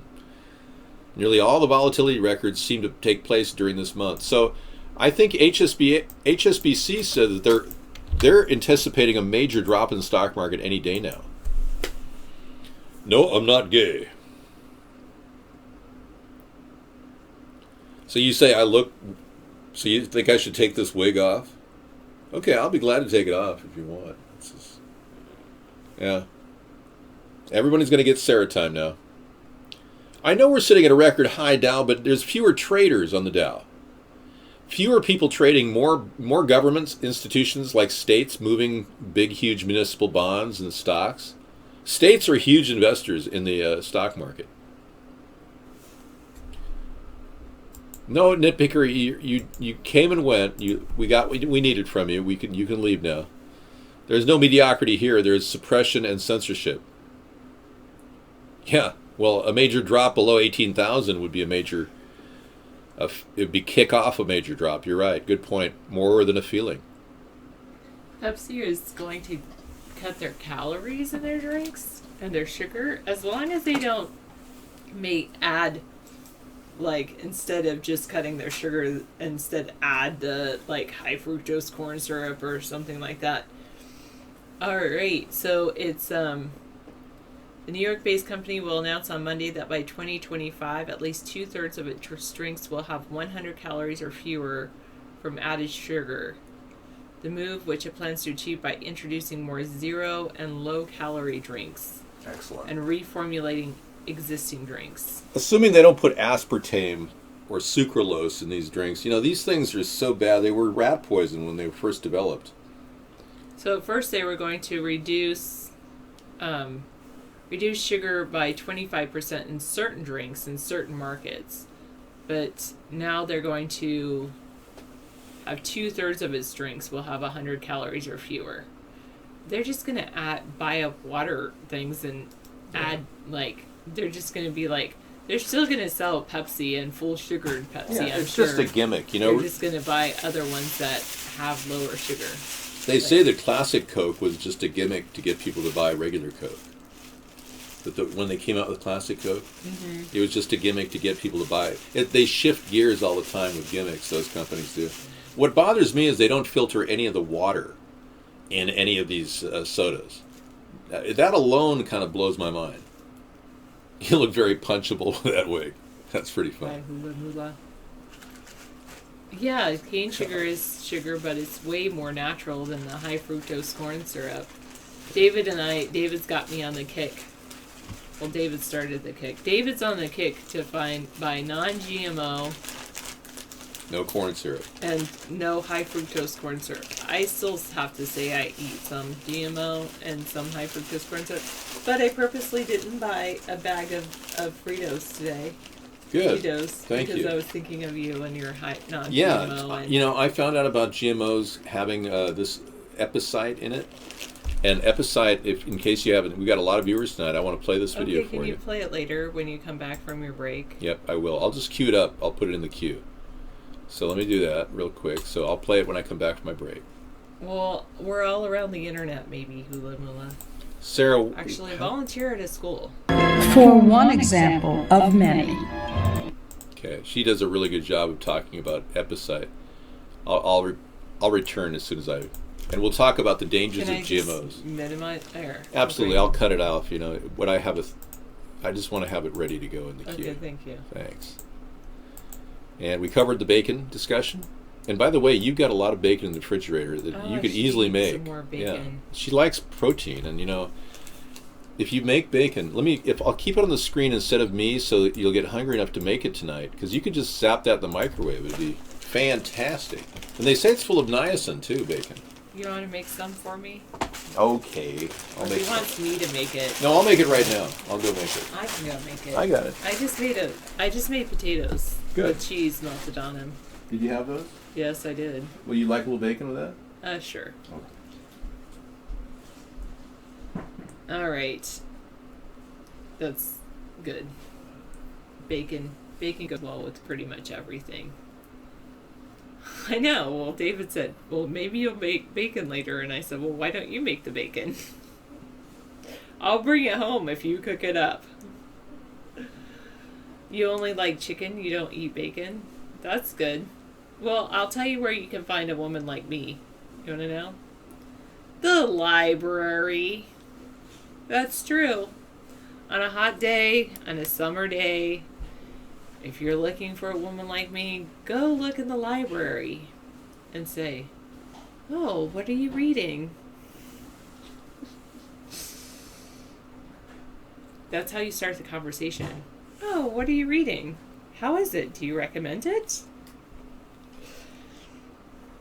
And then you can start your whole conversation off with that. Your local library is next to a bar. Would you like to go get a drink? Well, there's this very cool but very old book called How to Analyze People on Sight.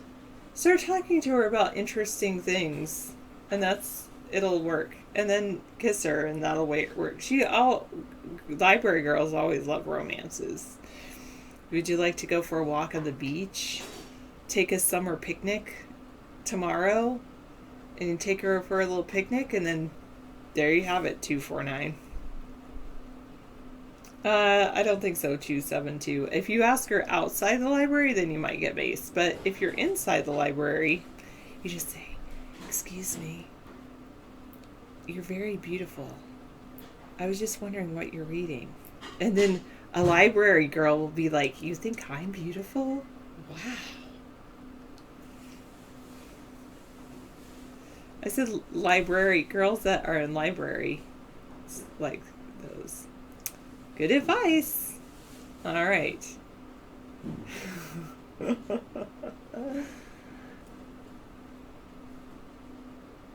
Your move is to go to your go-to move is asking, didn't I go to kindergarten with you? That's a pretty good one, 249. Does that work for you? Does that work for you too, Chris? Do you want to watch conspiracy? If you're into conspiracy theories, I think they have one. What is it called? You guys should know it. Like the end dating for conspiracy theories. Who knows that site? There's some dating for conspiracy theory people. I don't know what it is because I would never go there. Sure, chicken. Thought about things. You don't talk to random women, you only talk to conspiracy theory girls. So what's that site? Oh, it's called Awake. I think it's called awakedating.com.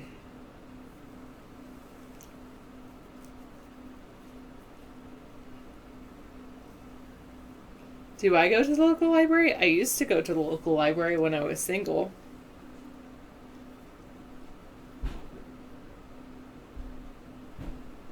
You tried it? Awake dating? You accept a date, but then the women won't show up because either they're not really women or they're like, someone that would be on Awake Dating, I don't know if I really want to meet him.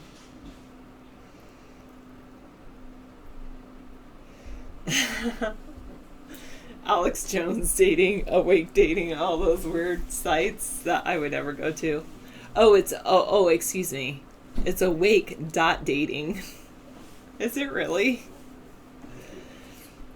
You could try to meet a woman like me on farmersonly.com, but I will have to say that some of the non-farmer women have found out about that site and they're trying to reel in the farmers. And so that doesn't always work.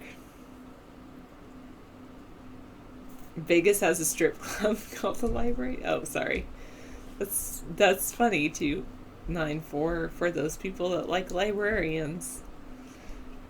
Well, it all depends on what you're going for, and like there's 5 types of people. There's a really, really old book. It's by Eloise something. Anyway, it's called How to Analyze People on Site, and she believes that there are 5 types of people. And the 5 types are all about, they go back to your different types, body types. And I found it to be very fascinating and pretty true.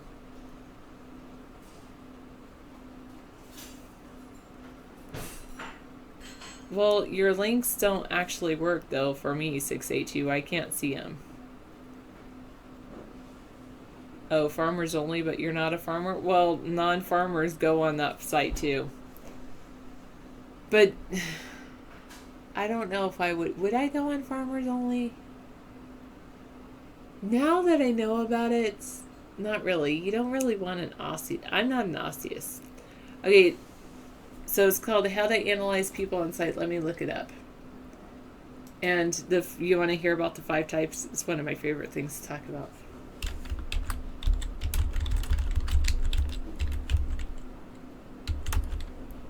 I don't smoke, I don't drink. I do drink hot cocoa. That's about it.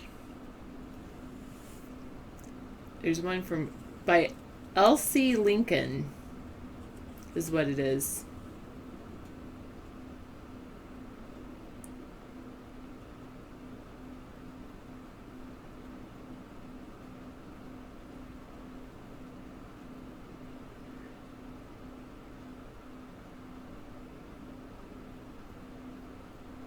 Let me see.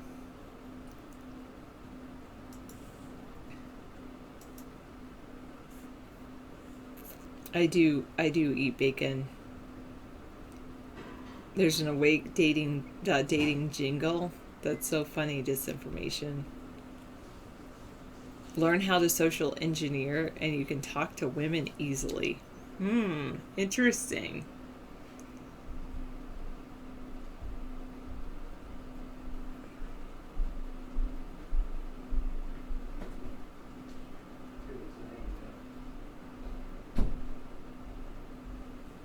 All right, let me look up this one.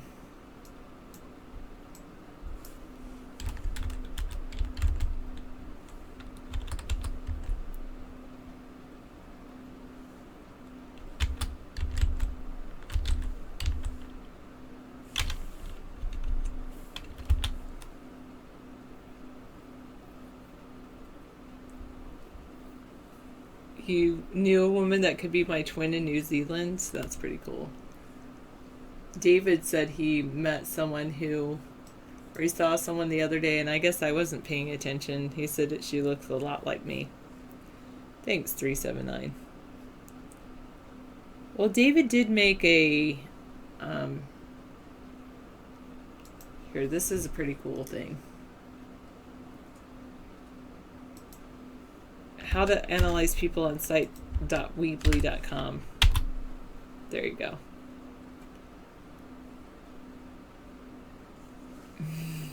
Okay.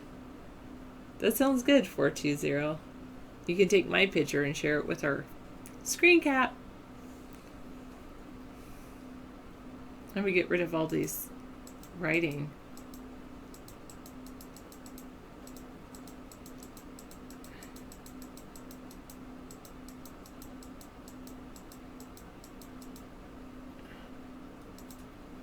Okay. If you were a fly on the wall, you would watch me. Ooh, that kind of sounds kind of creepy a little bit. Being able to analyze people is a very powerful skill to have. And if you read that site and that book, I think you can do a pretty good analysis. I found it to be fairly accurate.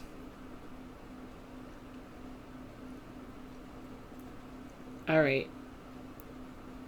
Ooh, scissor fight. 20 places to meet women that aren't bars. Good. It's just how my tooth is. 305. It's pushed out a little bit. So. My other tooth used to be way worse. What have you been studying for over 5 years? Oma, how to analyze people?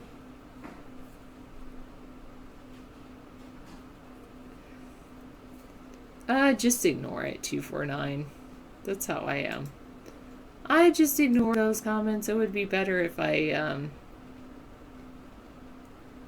did do a better job at ignoring it, though, by not responding to it at all.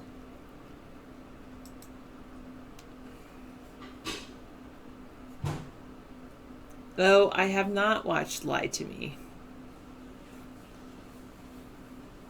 The Enjoyer, The Thriller, The Worker, The Stayer, The Thinker.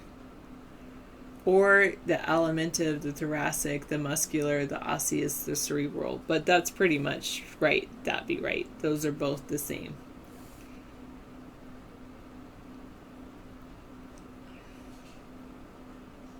You shouldn't assume, well, maybe you could assume a woman has a boyfriend. You just let the women come to you. No, 897. I know it is on Netflix. I just haven't watched it. Do you find it to be a good show? Because I'm looking for another one. The Osseous is the Stayer. Is this, and that's fine. And it's basically it goes back to body systems. Like, that's the woman who wrote the book. She believed that Mr. Robot, okay. Is it on Netflix then? She believed that basically there's 5 types of people, and it all had to do with how pronounced certain parts of their body are. So the alimentive, she calls it, or the enjoyer, is someone who's pretty fat because their stomach is where they is most developed, and so they love food, they love comfort, and their love enjoyment of life. And then the thoracic, which you say is the Thriller is the one that loves entertaining people and being on stage. And their biggest part of their body that's best developed is the thorax, which is the lungs. And so they love singing, they love all those things. So it's I think she's onto something. What do you think you are, 420? Then there's the muscular or the worker who likes to go outside and loves sports, loves working with their hands. The osseous is the stayer who's more like big bones and they like farming and they like everything the same. They could eat meat and potatoes like every night and not get bored with it. And then there's the cerebral, which is the thinker who just likes to daydream and read and think. Exactly, that'd be right.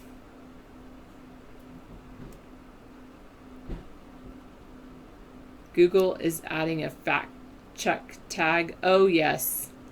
I have seen that. You're what she would call muscular, but you live a very cerebral life. So you like to be outdoors and play sports or do things like that. Well, there's people that are combinations of those. So you might be like a combo muscular / cerebral. What do you think I am, 897? Am I concerned about Assange right now? No.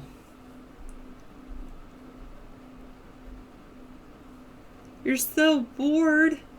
Let's talk about the future of our country. I do eat spicy food.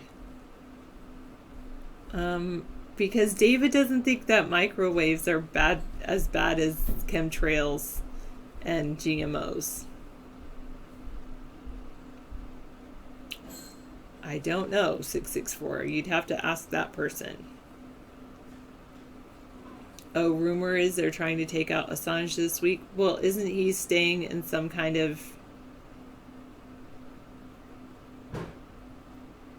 embassy?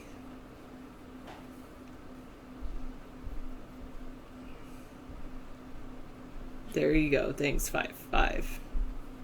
So, if he's staying in an embassy, they wouldn't take out this whole embassy. Well, they did in one country. We know which one that was.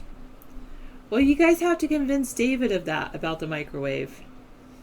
And then maybe he'll do it. He'll get rid of his microwave.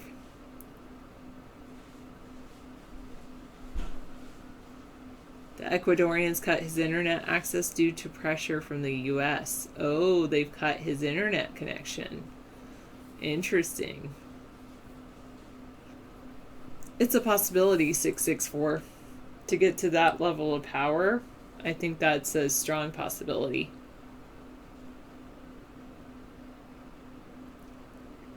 Well, isn't he staying in the embassy in the UK? So if he wants to go to Ecuador, he'd have to travel down there, and that would be, when you're traveling, that's when you're most at risk. And poor Assange couldn't watch this show either. Poor guy. I have a nose that says I could be wealthy. I could be. Not that I am, but I could be. There you go, 421.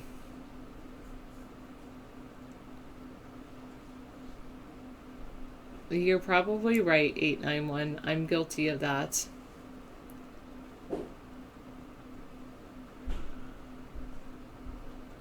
Oh, you made some mild spicy ginger on Brussels sprouts? Is that Brussels sprouts? And mushrooms to prepare with cashew nuts on butter for dinner. Nice.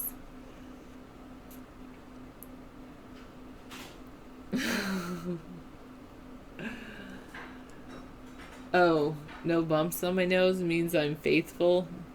I'm a very faithful person. Because David's in the process of making me some bacon right now. I don't think that's a good idea. I saw a microwave nearly catch on fire with, well, it caught the things in it on fire because there was foil.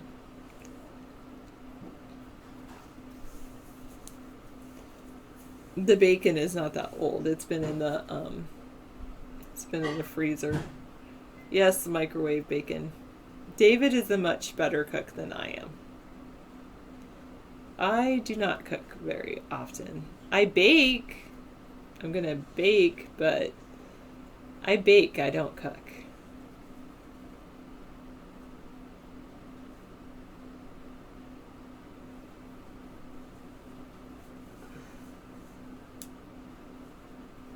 True, chat room.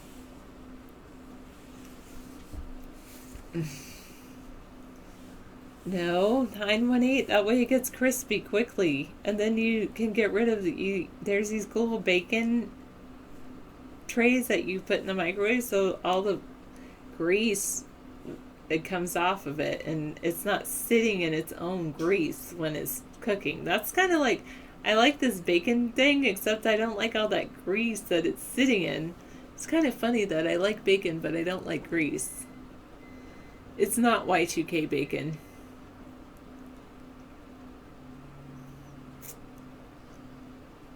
You think I'm aging quickly? How old do you think I am?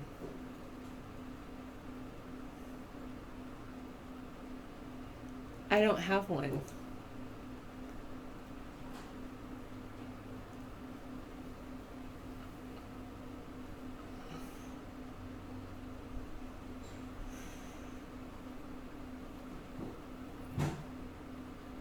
You're all wrong.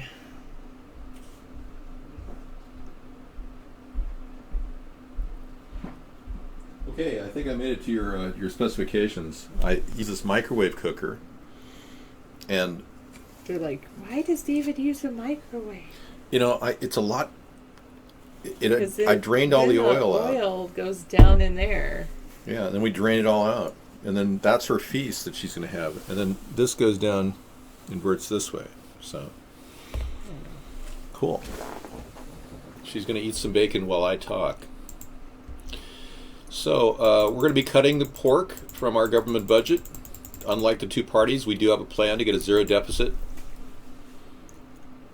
The best part, what do you mean I wasted? You mean you eat the oil? The bacon fat, really? I wanted to show you how I cook it. And there's no better way to serve it than right on the grill.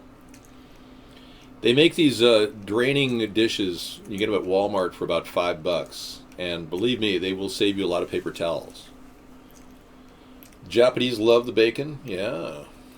No, I'm 56 and Sarah is 38. I haven't decided what I'm going to make on Thursday. I'll decide tomorrow, okay? I haven't figured it out yet. I usually go through the freezer looking at things. So, and that's the wet side on top. So enjoy it, Sarah. You want some? No. I had a couple pieces. There's nothing more restorative than bacon because it has niacin in it. Lots of B6 in it. They say it's really good for you. Maybe I'll be cooking bacon. You never know. Something with bacon, like a lentil soup or something, or a green pea soup.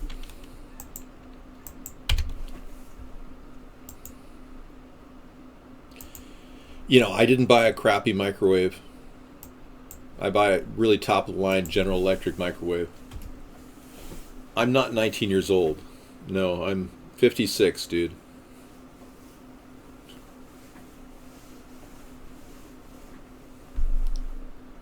What? Major event? What's happening? Well, yeah, we both look young for our age. There's a SWAT in San Diego? Wow. What's going on? Because Sarah's voice puts you to sleep? That's kind of nice. You're listening to the mellifluous voices, the dulcimer voices of David and Sarah. Welcome to the show.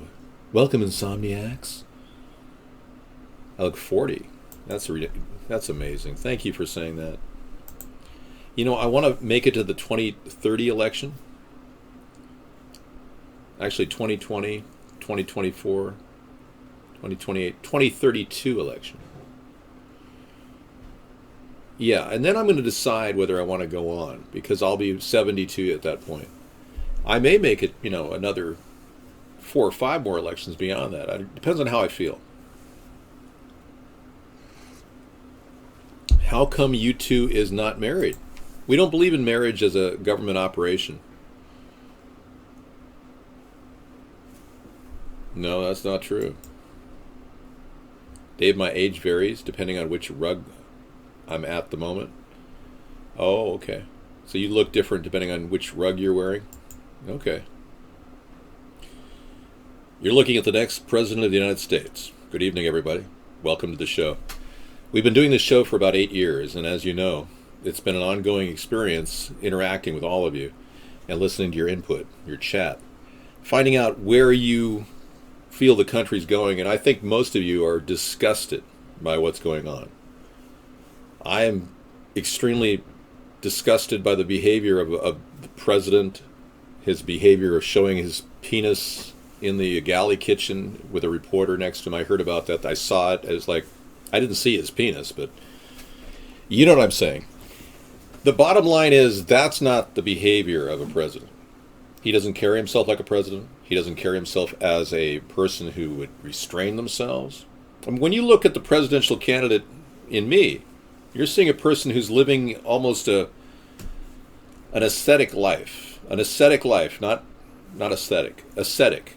I limit the amount of fun I have. I kind of minimize my extreme pleasure.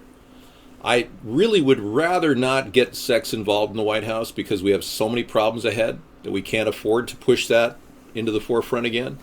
And with all these people running, Hillary and Donald and all the baggage they carry, we need to break free of all that. Our country needs to have a new face on politics. We need to start doing what you thought Obama was doing, being transparent. And I'm really quite disgusted that he hasn't been a transparent president. Citizens for Responsibility Ethics in Washington had to sue the White House for the guest list. We'll make the guest list available within 30 days of an event, just because we want to protect who was there. We don't want anyone tracking people at the White House. What do you do during the day when you aren't streaming? Usually charging up my booster rockets, refueling my hydrogen lift packs, things like that. Defragmenting my hard drive. I don't want to beat your dad, Eric. I want your dad to just not run anymore. I mean, taking my ideas, using them, getting all this press coverage, not calling out who had the ideas, is just unscrupulous. You know, and I know that your dad did a very, very bad thing.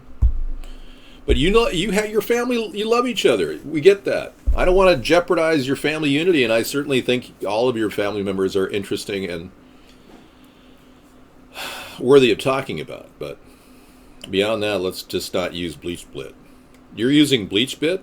I heard Hillary's email server guy use BleachBit. Have you used that before, Mad Dog? That's how she got rid of all those emails, but they were already taken by the hackers from Russia that Donald Trump wants to continue to cyber hack. Donald Trump says he wants more of that to go on, which I find rather interesting, that he'd want to in some ways support cyber terrorism. Does Trump even know that it's illegal to support cyber terrorism? Isn't that wrong? So with that in mind, you seem a lot more sane as a president. Thank you. Appreciate it, man. Now, let Eric stay here. He doesn't have much of a social life, so I think he finds me kind of funny. I feel like I could talk to Eric on the phone. His dad, I don't know about. He's a little bit too strong-willed. I'm sure you get a nice, you work. You're going to be handling his blind trust if he decides to put it in a blind trust. But with the new television empire your father wants to start, I don't know how you people can stop. Why didn't he ever buy Celebrity Apprentice? What was the problem there? Was it too expensive for Donald to spend money on? To buy the name Celebrity Apprentice? That was a great show. No, Connie never beat me up. She did tell me she was going to discipline me, though, as a kid.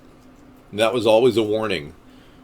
That she said, if I were your mother, You'd get a lot more discipline. I always remember my sister saying that. I'm full of crap? Oh no. I had a good bowel movement today. And I'm using a new Flax brand cereal. It's excellent. She's out and about. She's traveling. Man, she really gets around. My sister Connie has been traveling all around the world. And now she's in northern, I guess she's somewhere in the northwest sector. Let's just say that without revealing her location. Gordon Liddy, you've been drinking too much. Put the Valentine's away. God, I'm going to mute you. Yeah, when you drink a bottle that's 45 years old scotch, it really is wasteful for you to just get drunk. You should just have one single sip of it and that's it. Those things are incredibly expensive. I don't drink. I just never got into it. How are you, you devil, you? You sound like Paul Lynn. You devil, you. I'm fine. Okay, you're talking to each other. Good. Oh, and we have good evening, David and Sarah. Sir Juan Sheet. 1 ton of hierro, 1 ton of hierro. Hey, I want to play you something that you may think is true. Elvis is alive. I'm going to show you a clip from 1979. Now, mind you, Elvis died 2 years prior.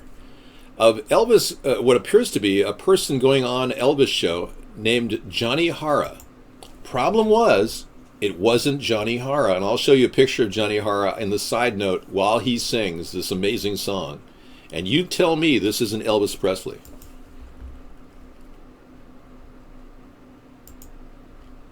Merv Griffin.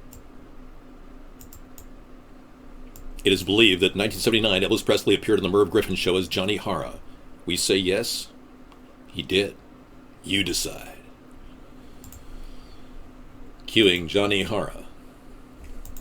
A one, 2, 3, 4. A hard-headed woman, soft-hearted man. Been in the cause of trouble ever since the world began. Oh yeah, yeah. Ever since the world began. Thank you very much.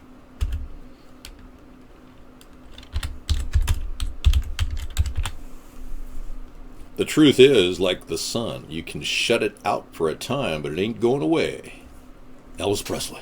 Thank you very much. Ladies and gentlemen, Johnny Hara.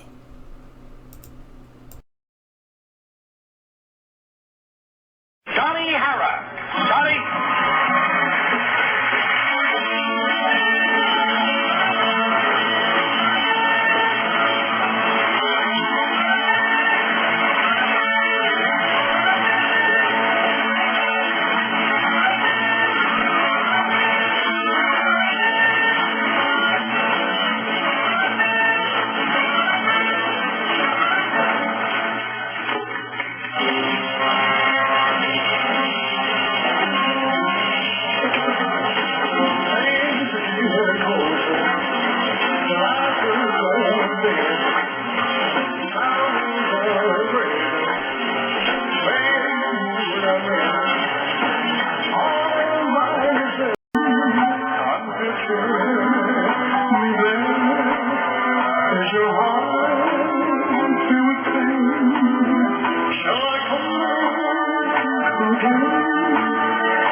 You're traveling through another dimension, the dimension of America's Third Party Zone.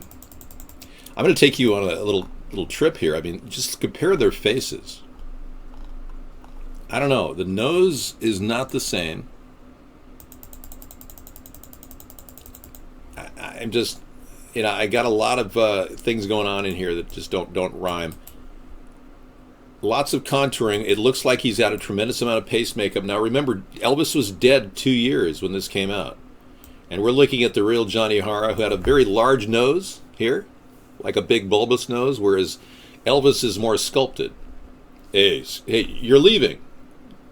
Okay, well, just hear this out and listen to the affectations or the hand movement, for instance. Look at that of the late Elvis Presley.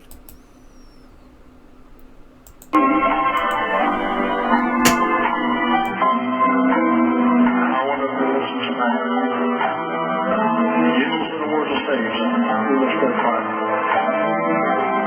Thanks for your love. Yes, my sweetheart. Act one, we're listening. The reason why I'm so lovely and listen to you. Then come up to me. You seem to change. You're like a strange. But honey, why? I never know. Honey, you and I will never say that you love me. Never more than hear your lies. To go with it. Never stay square. I will stay here. With bitterness all around. And if you don't come back to me, then they're going to bring the curtain. Use your heart to repair. So I come to him. Tell me, dear, I long to.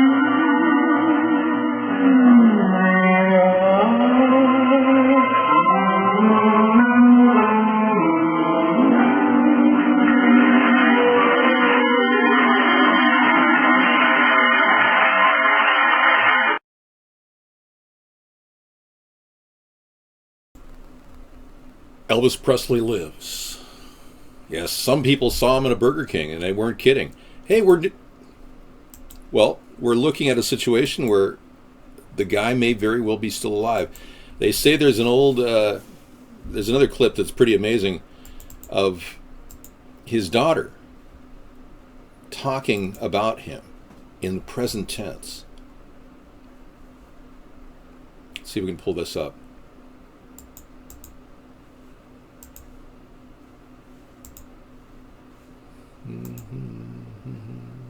No. I don't have it. It's not available. Check the timeline.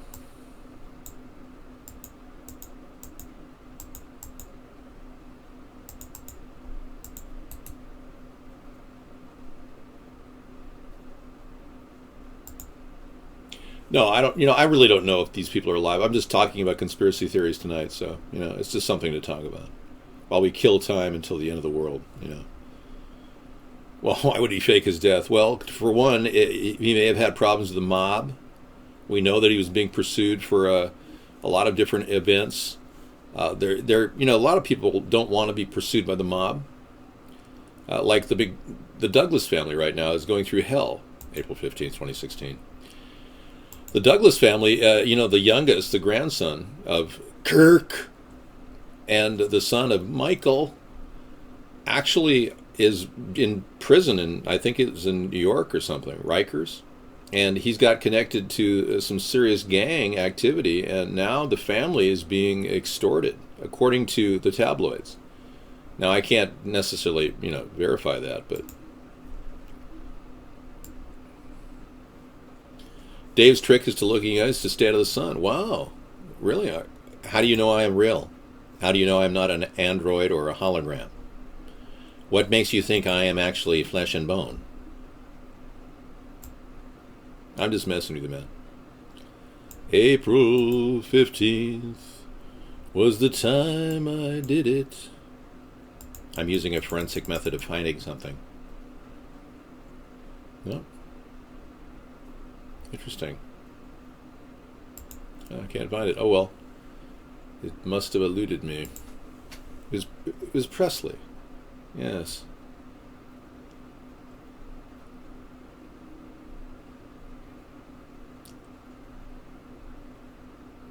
Huh.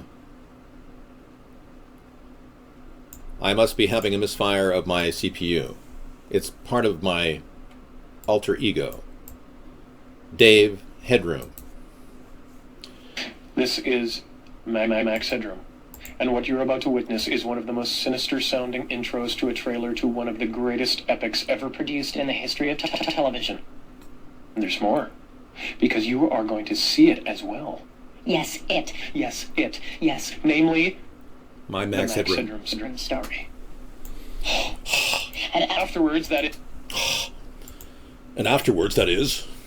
And Dave's newest Clinton suicide. Let's take a look. There's more people dying. Yes, Clinton's doctor who worked on her brain when she had her head injury that she couldn't testify about Benghazi, which she has no emails recounting.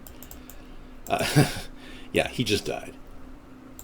Yeah, no suspicious circumstances other than the fact that he had a perfectly good life ahead. Just a little civil lawsuit he had to deal with. The Clintons operate a mob, like a mob. They run a shady business, the Clinton Foundation. We're the front runners to be a well-organized business that does good. But if you go to the back, you'll see all the corruption and dirty business being done. Over the course of 30 years, the Clintons have created thousands of enemies, including in doing so, we're all aware of the Clinton kill list. What am I getting this for? Don't you just hate those pop-up screens? It has been reported that Hillary Clinton's doctor, Sandeep Sherlocker, has died. He looked like a nice guy. Dr. Schlecker was responsible for creating Hillary Clinton's brain injury.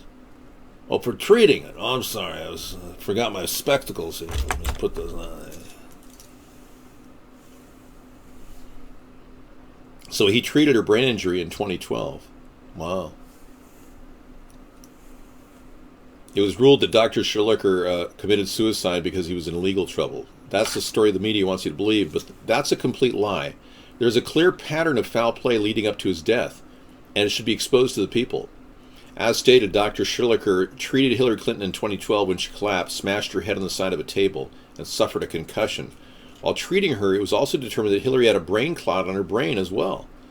This information is crucial because in 2012, Hillary was eyeing an election run in 2016, and if rumors about her health and brain injuries were revealed to the public, it would have damaged her chances of winning the election. Dr. Schlecker was a devout follower of the Hindu religion, and his patients and co-workers indicated he was calm, happy, and very much in love with life. It makes no sense for this man to go from being extremely happy and in love with life to killing himself. We're missing something in this story, and the missing clue revolves around the Clintons. Wow, this is a real story. Reports indicate that Hillary's doctor was an informant between 2012 and 2014. Agents were working to entrap Chief Financial Officer Vic Wadhwa of an American Spine Center of accepting bribes. At the time Dr. Schlecker was also working at the center, he knew that Wadhwa received around $459,000 in kickbacks. Following this investigation, agents turned around and accused Dr. Schlecker of the same crimes. When Dr. Schlecker threatened to expose Hillary's health records, things got bad for him very, very quickly. So he must have held that over their head. Said, I'll expose her health records if you keep harassing me, something like that. Interesting. I'm guessing. Isn't it very odd that people with information surrounding Clintons either go missing or mysteriously die? Yeah, that's the real problem. The preponderance of deaths. There's a preponderance of evidence suggesting a conspiracy to kill these people who are all about ready to testify on the Clintons. So that alone is enough to make you... So here's a real story that's a conspiracy fact that the Clintons have 115 now deaths attributed to their name, and we'll be playing the video tonight detailing all of those, in case you're wondering. And I know you Donald Trump fans are going, oh, yeah, keep it up, Dave. Keep harping on Hillary. Yeah. Or talk about Elvis. Yeah, whatever. My heart is... That's really sad. I don't know. I don't think Elvis murdered anybody. You're not voting for the lizard woman, okay? What about getting my vote, buck buddies? Hey, yeah. Agent David Mulder is full of conspiracies. You have a clever Nick. You think Clinton does drugs before the debate? She's like, you don't think Donald does? Yeah, that's a really good post. Thanks a lot for the heads up there. Earth Sky. Mind-blowing secret behind the numbers 36. Okay. Let me see what that's about.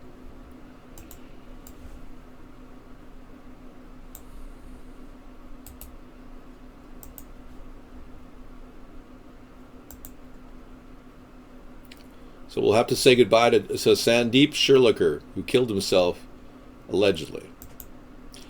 See, I was talking about this the other night. It's like there's just not a lot of evidence to pin on Hillary. And with missing emails, there's not a lot of evidence. You see a connection here? There's never any evidence on these cases.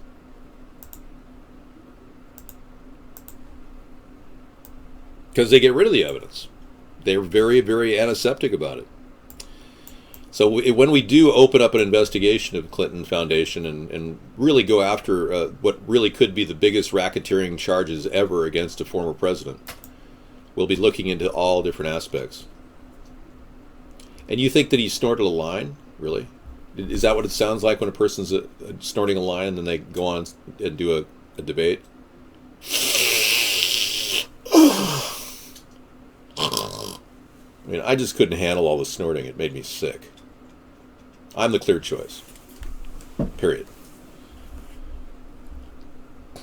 Da da da da da da da da da. Think the Super Mario Brothers live-action movie. That actually happened right now, along with the movie Idiocracy. It's happening, yeah. It's a comedy, now more of a documentary. Good point, Buck Fuddies. And didn't they have a place where you could go to a Starbucks and get a BJ in that movie?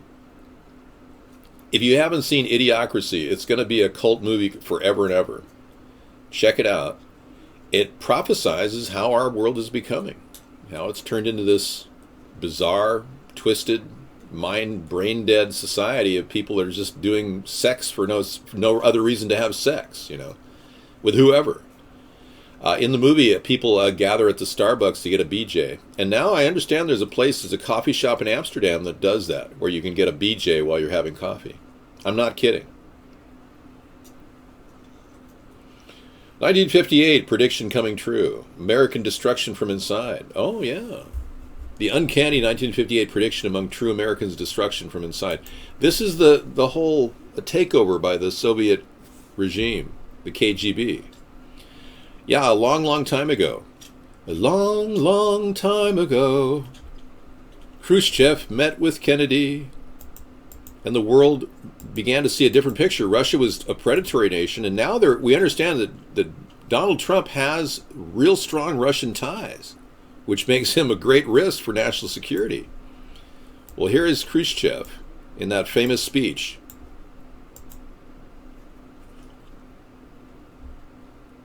It is so eerie to see the reality of Mr. Welsh's frightening predictions concerning America. Oh, this is the 9-minute play of Robert Welch, the founder of the modern-day John Birchers. Right. It's interesting how that played out, yeah. Tweet, tweet. Tweet, tweet.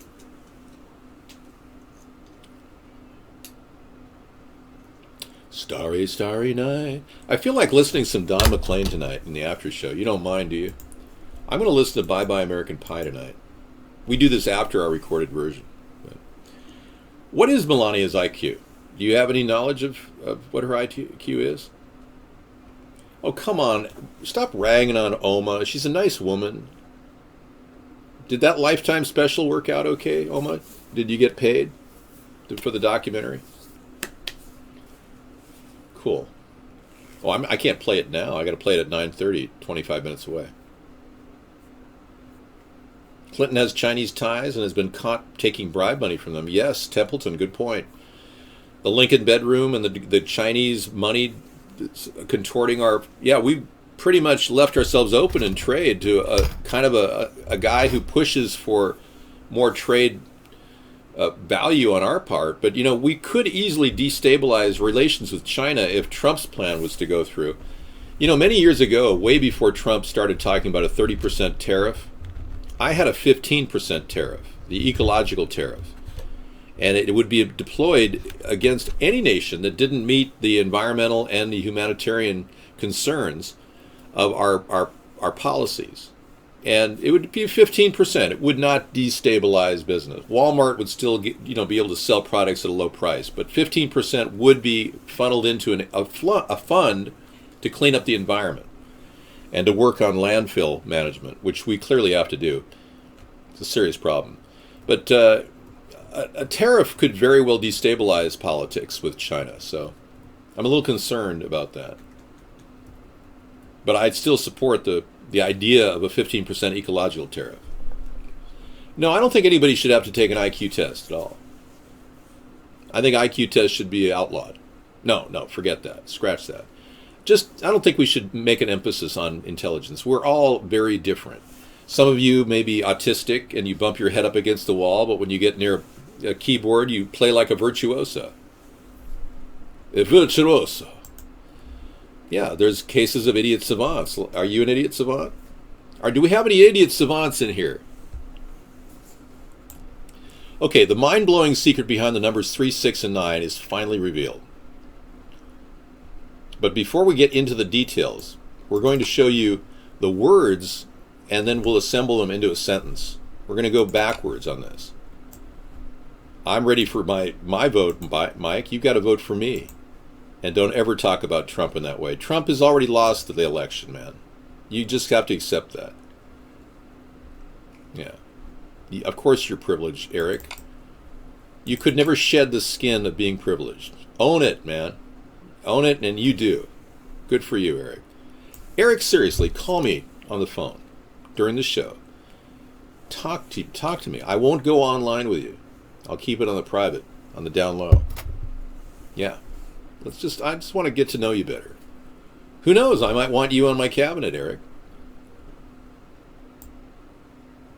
But first we have to play our Can't Stop song because it has to happen every night. Otherwise, I will be missing a night.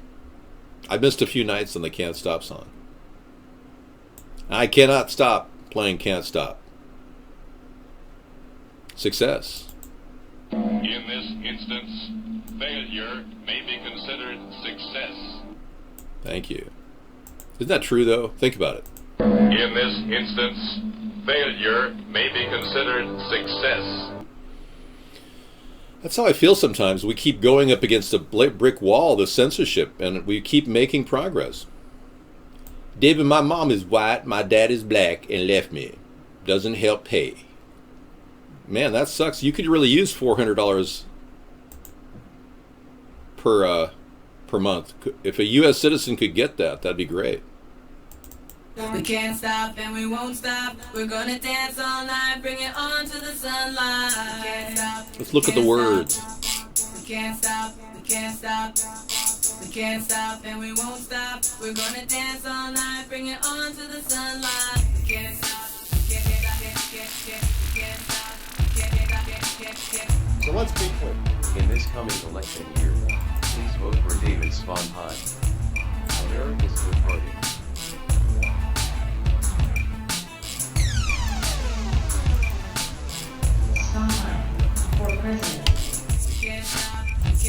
Forget this 369 thing. Don't forget, I'm the king of debt. I love that. They're preventing from you.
We're gonna dance all night, bring it on to the sunlight. We can't stop.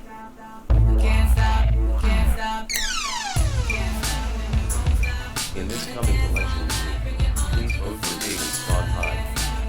America's Third Party.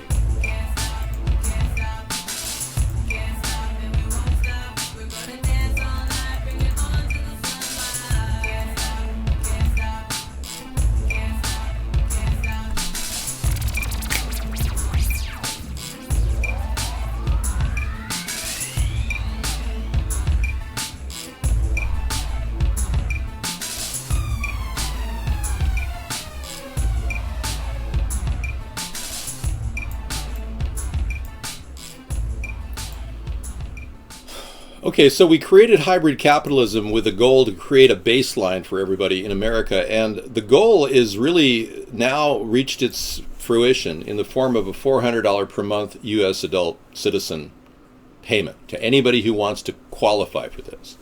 Lowering the stigma of welfare, opening up the opportunity for everyone to live with a little extra money, helping our service and our retail economy at the same time. Giving you guys a little bit more freedom and a little more wiggle room during the week so you can actually, work a little less, because I also have a 4-day work week planned for America, especially in government jobs. We're already seeing how the furlough is working during the sequester when they had to shut 5% of the cost of government down. They put people on a furlough. Well, 1 day a week off is going to cut the salaries of a lot of people in government and save this country some money. And at the same time, we're going to encourage schools to do the same nationwide, but you don't have to. It's just an encouragement. I would rather see people spend more time with their families, 3 days a week instead of 2 days. Your mom and dad are the best sources of molding that you've had throughout your life, and if you spend more time with them, maybe you'll learn more about yourself. And I think the family unit is one of the most important things America has, and we're seeing it destroyed. We're really seeing the breakdown of the nuclear family, and it's cost us a lot, all of us. Many of us don't realize how the effects are until later in life, and when they realize they've got family members that they don't talk to anymore because why bother? Like me, for instance. But spending more time with family, I'm really family oriented, but you sometimes, the circumstances are such that everyone's going off into different parts of the country to find work, and they just don't talk to each other. The videos tonight will be the unaware and complacent citizenry, compliments of MS mainstream media and other terrorists, according to How I See the World. David, do you cover Democrats paying people to attack Trump supporters? I did talk about that. Yeah, I did. Yeah, I think the John Podesta letter, when I first started the show, addressed that. And we know for a fact that now that's been their agenda all along. They play hardball. Both parties do.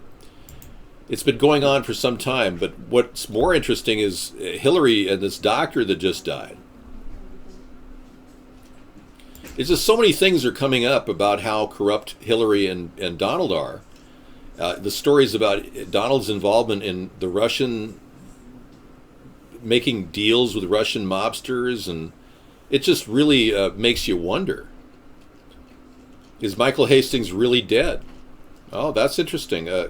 Barry Soetoro has got a video about how it could be a hoax, an elaborate hoax. Interesting. Wow.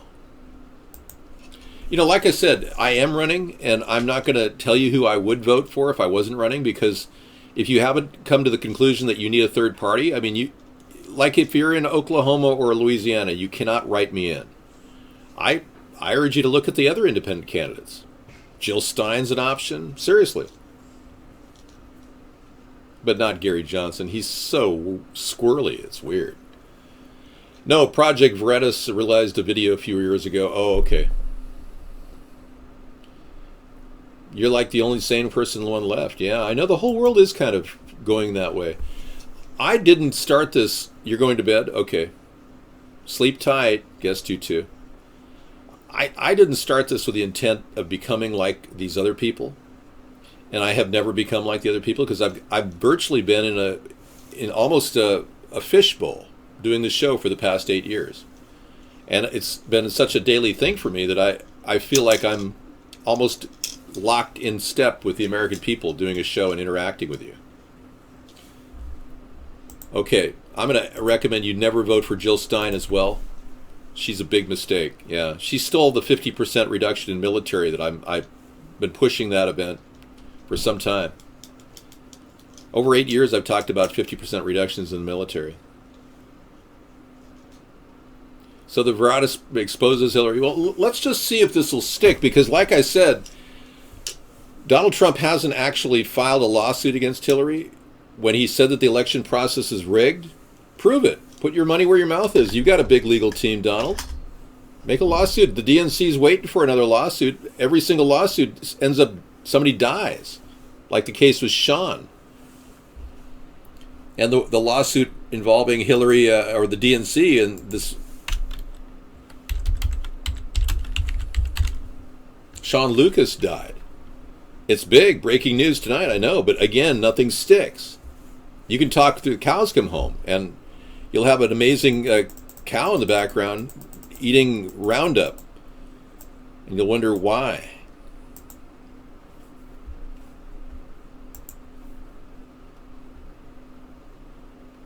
No, I shouldn't like her more because she's using the same ideas. I would like to know if she understands the fact that the government's getting bigger and every socialist out there is going to make it even bigger. And that's a problem. I know, more cowbell. We're waiting for cowbell. Hold on, please.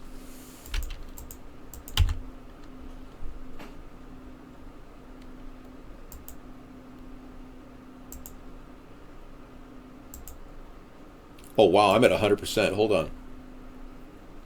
Yeah, Sean Lucas died, and he had absolutely nothing, no reason. He was an attorney that filed a lawsuit against the DNC for holding back on Bernie email lists. And Bernie didn't even sanction the case. He just independently filed because he wanted Bernie lists that were available to supporters of Hillary. Bernie had email access, but he should have had email access in the Democratic Party, and he didn't get it. Wow, I've got a lot of stuff up. Okay. Yeah, I get labored under a tremendous amount. Hold on just a second. If you're seeing any slowdown in the video, it's because I've just got too much stuff stacked in my pile here. Like Obama. The literary agent he used all the way up to 2007 said that he was born in Kenya. Isn't that interesting? I still have to get rid of stuff. Yeah. So even then, back in 2007, everyone said this guy is from Kenya. Everyone said it. And even I saw in 2001, my father said, this is before he died, he said, excuse me, ma'am. Sorry. That is bannable offense. You are currently being monitored by ChatDar. It's coming, hold on.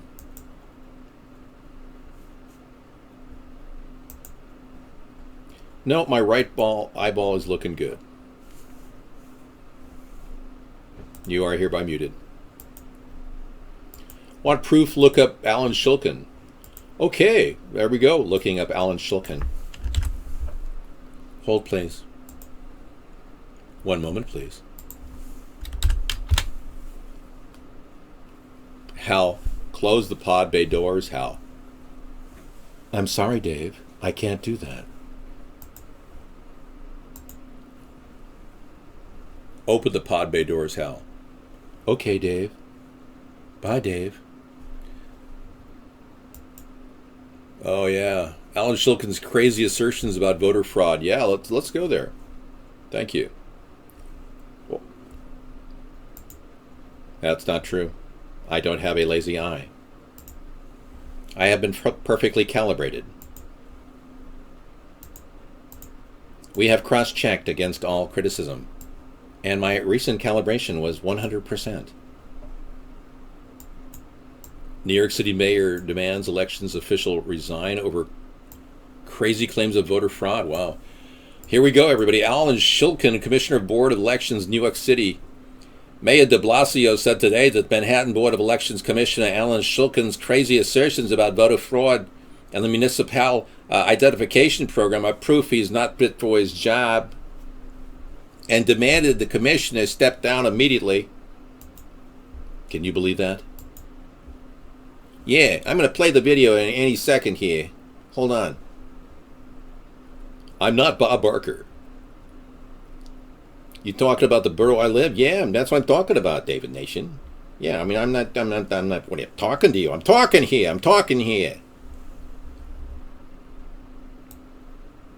Shulkin, a Democrat, was secretly recorded by conservative nonprofit Project Veritas, claiming that de Blasio's ID New York City initiative does not properly verify individuals' identities and enables people to commit election fraud. He also said people are unaware that in minority neighborhoods, including African American, Hispanic, and Chinese organizations, bus people around to vote to different polling places so they can get more votes for themselves, and argued New York needs a Republican-advocated voter ID law. In the video, she can also accuse Muslim women of using their burqas to hide their identities. Wow, this is really kind of... Is this the Donald Trump guy who's stepping up about voter fraud? I have testicles. They were installed. You are sick. You are sick, buddy. Yeah. This guy is a Trump tard. Watch him. I believe him, though. You know, it's possible that Trump people are partly right. People around to vote. They do what? Here we go. I think there's a lot of voter fraud. Right. Like I say, people don't realize certain neighborhoods in particular, they bus people around to vote. Right. They do what? They bus them around. They put them in a bus and they move them from poll site to poll site. Like what kind of neighborhoods? Oh, I don't want to say.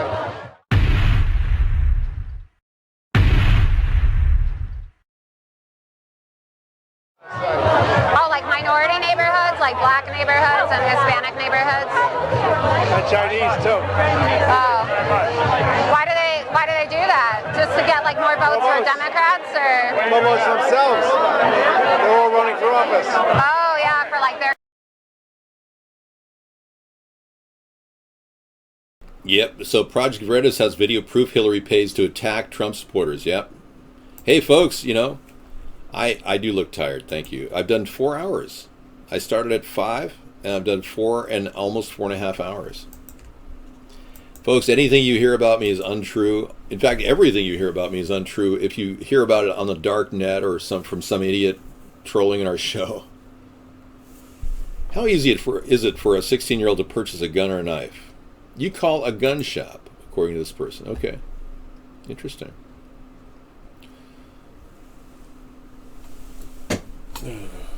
Police from the Bankstown Local Area Command went to a location in Bankstown and arrested two. It is PK. He's going to talk about guns in this area. You got voter fraud play it all? I gave you voter fraud proof. I'm going to play it all. I'm going to play the whole thing, man. I'm playing the whole thing, man. I'm just telling you I'm going to be leaving for the rest of the show. I want to wrap things up here. I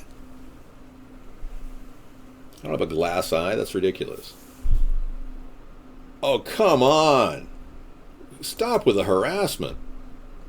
If Trump wins, will all these Trump tards whine about voter fraud? No, they won't. You're right. If Trump wins. That's pretty funny. Trump would have to be canonized by the Catholic Church and proven to be a saint who's healed at least 10 people in order to pull himself out of the crap hole he's in right now.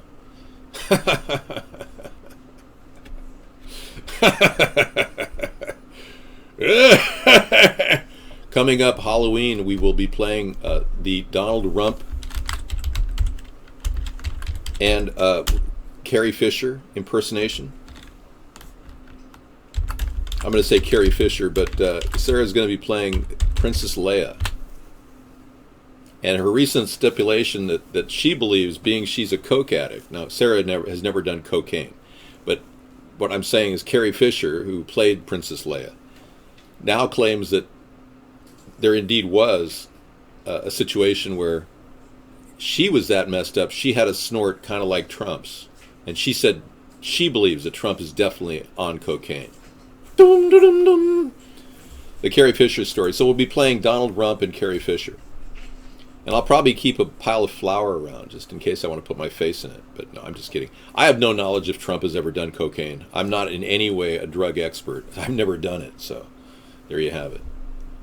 Dave, play new project video about attackers paid.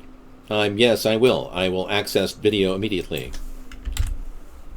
Quid pro quo not, so says FBI. Comey's words prove otherwise. Jim Comey flipped and he won't even investigate Hillary's situation. They won't even urge prosecution.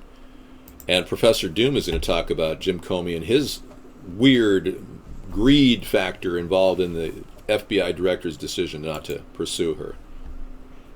No, the darknet's full of crap. Completely a lie. Get a stump and put a wig on it. That's a good idea. I'll have that. I'm going to work on when I'm not on the camera, I'll just put the stump up there with a wig on it. Good idea. Thank you, Scissor Fight. Oh, God. You know, they got nothing on me. I have never been involved in any porno. I've never done drugs. You did a gram a day for 3 years? Wow. That's a lot of money. That's, what was it, 356? Yeah, that's a lot of money. That's like $300,000 a year. How do you do that? Do you have a good job? I mean, how do you finance that for 3 years? Do you take all your parents' money or something? No, you people are just concocting crap from your mindlessness. It's not doing it. It's not working. I will play the video. I am currently looking for a second version of it. Why don't you become a user and get in here and post a link? Because we can't get your linkers. Okay? Okay then. Oh my God, a live POV drive of the Knight Rider car. Catch this later, Dave. I will. Excellent. Yeah, that sounds like fun. New project variant, how left-wing groups in the DNC. Checking. We are 2 minutes away from the end of the show. No, I've never been to Kosovo. Look at this jerk Trump. Oh, really? Let's take a look. Appropriate. Appropriate. No. You know, I met a guy from the Boys in the Band one time. He was the freakiest guy I think I've ever met.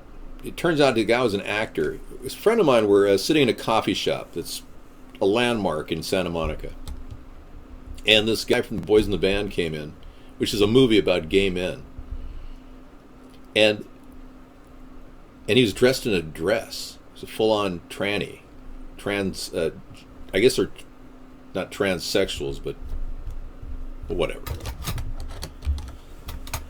Transvestite, thank you. He was dressed as a transvestite. And, okay, I'll click that over there. He sat and talked to us, you know, we were sitting at the coffee counter drinking. He started talking to us. It's just bothering us incessantly.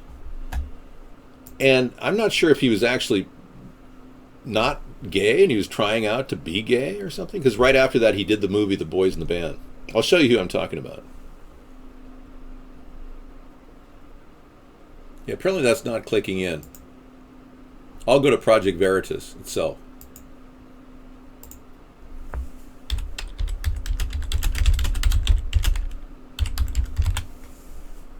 No, I mean, it's just kind of amazing. His name was Cliff Gorman. And he sat in front of us. I don't know where he is now, but he sat in front of us at a coffee shop. And he was dressed in total drag. And he was talking like he was, you know, a tranny or something. And I'll never forget that night. It was the strangest thing.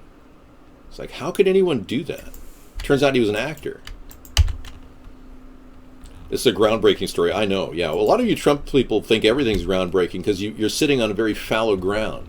The foundation you're sitting on is a guy who alleged that he didn't grope people, and then women are coming out of the woodwork claiming he did. When we heard on the phone or on the mic that it was on Billy Bush's shoot that he did these horrible things to this woman, married woman committing adultery. Oh, it's sick. People don't like it. Shoulders are big. Yes. Play the video. You had gay sex with Jan Michael Vincent for coke in the 80s? Are you serious? Wow, you're just making that up, right? Because that's like an urban myth. Yep, George Soros paid for the Chicago riot and other places, Ferguson's, yeah. It's proof, I know. Well, we've known about this for months. Where have you Trump tards been? We've been talking about the same stream of information. We just didn't have all the specifics. World is $152 trillion in debt. To whom? That's a good one. That looks like a good video. Nobody believes I'm gay. You're the only one. Doom, doom, doom, doom, be doom. Doom, doomy, doomy, doom. Doom, doom, doom, doom, doom, doomy, doomy, doom. And then we got another one with the doomsdayers. Everything's doomed now. Trump is doing a Saturday Night Live claiming the election's rigged. Is this for real? The survey says we don't really care what Trump says, do we? We know the election's rigged. I mean, it doesn't have to, if he's trying to break out into a whole new world, then by all means go for it. But he's going to be up against a wall on that one. He'll never get anybody to admit that the system is rigged. Even with testimony from New York, you're still going to get most people go, oh, yeah, right. Without an independent FBI investigation, there's just no point. And because Jim Comey's obviously in the back pocket of the Clintons, and Bill Clinton made a deal with Loretta Lynch, the second black attorney general in a row, very suspiciously a racially driven selection process there. I'll never forget that doom, guy. Doom, doom. Doom, doom, doom, doom, doom. Okay, and we're bringing back the Vaughn chat room coming up. Wow, we're pretty heavily laden down here with a lot of things. We were overloaded with links here, folks. I'm going to sign off, and I'm going to play you a video by Scissor Fight that was very apropos earlier in the show. And it'll tell you how easy this entire system can be rigged.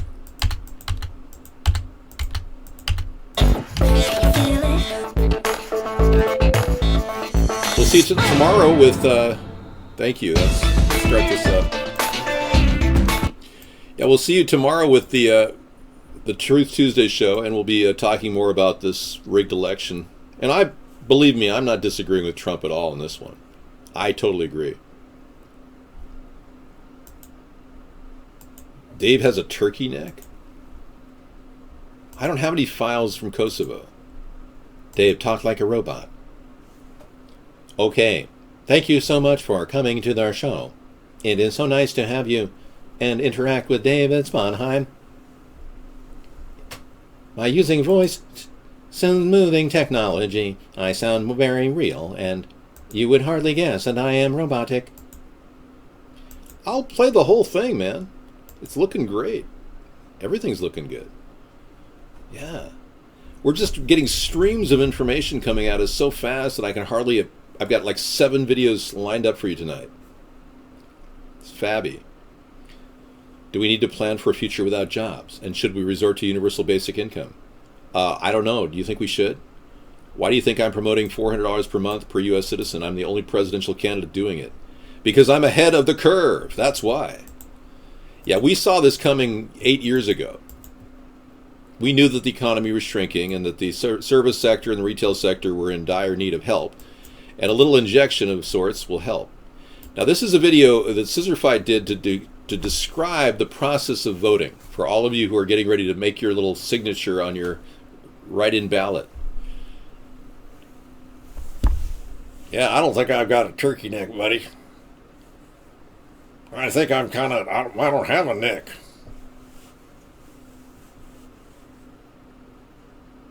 Well, thank you very much. James O'Keefe broke the story of the year. Dave won't play. I'm playing it. Yeah. But I'm just, like I said, I'm not a Trump supporter, so it's difficult for me to just jump on board the bandwagon I've been on for the past 8 years. I've been talking about election fraud for 8 years. Thank you. I will play the Project Veritas video. Hold, please. You can tell Dave is sad that Og Mike... Who's Og Mike?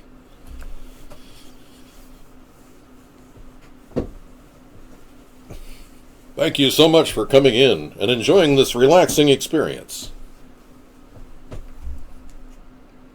Oh, come on. Video 1, Clinton campaign, DNC, incite violence. Okay, is that the name of it? Hold, please.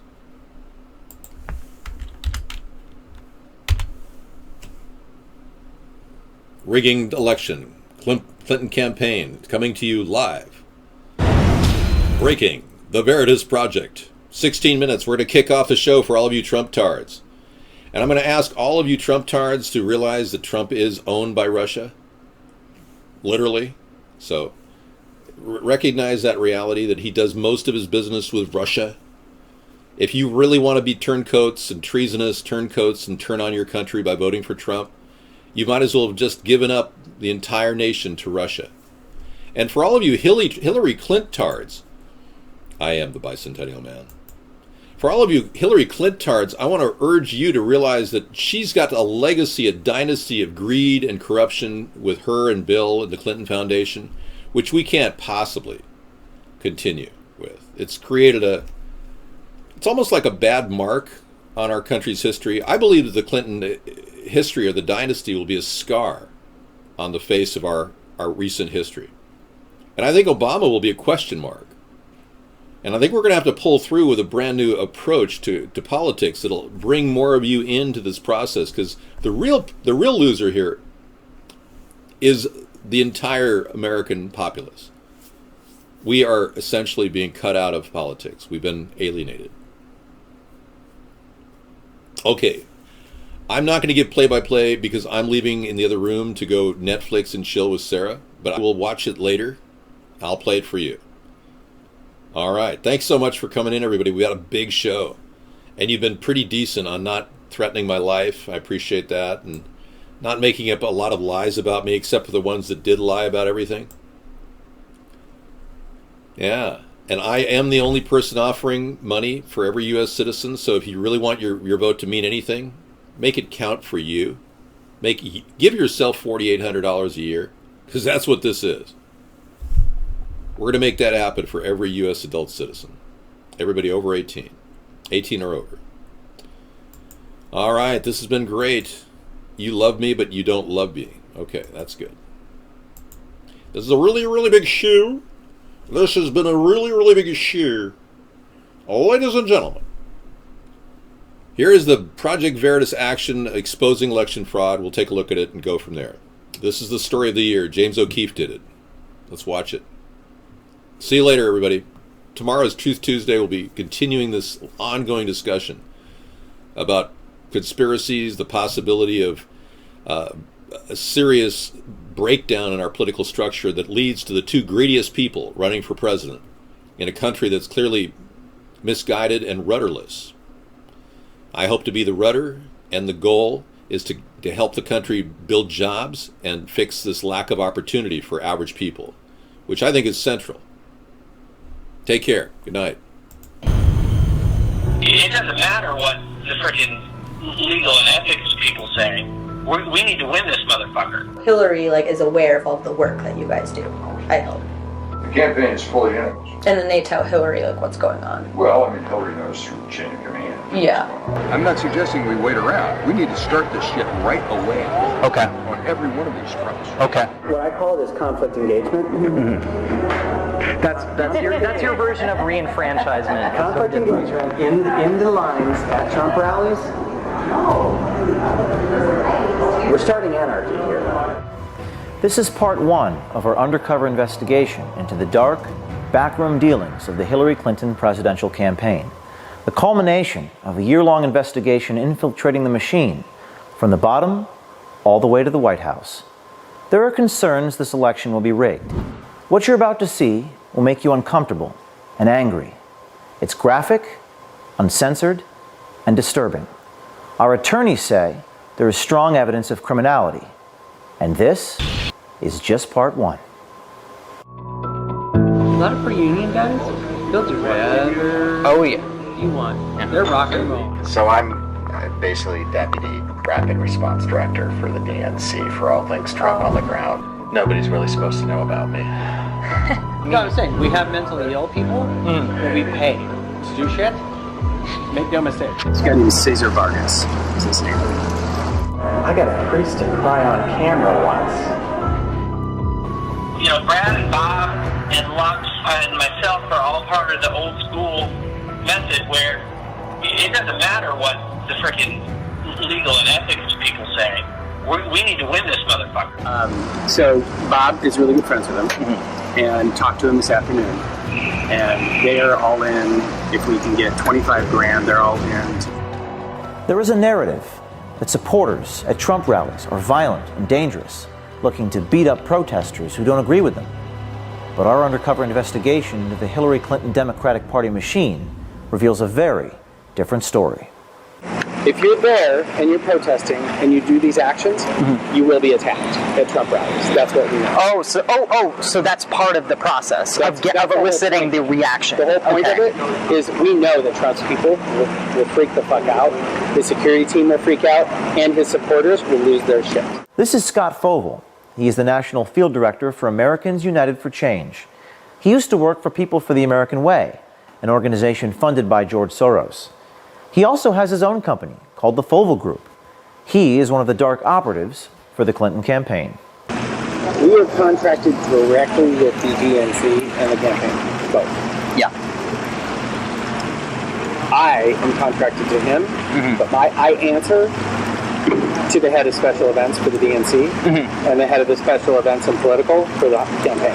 The campaign pays DNC, DNC pays Democracy Partners pays the Fogle Group, the Fogle Group goes and executes the shit on the ground. Democracy Partners is a private political consulting company with deep ties to Hillary Clinton, Barack Obama's White House, and the Democratic National Committee. We are the primary mechanism as a team. Democracy Partners is the tip of the spear on this. Wherever Trump and Pence are going to be, we have events. Okay. And we have a whole team across the country that does that. Both consultants and people from the Democratic Party and the Democratic Party apparatus and people from the campaign, the Clinton campaign.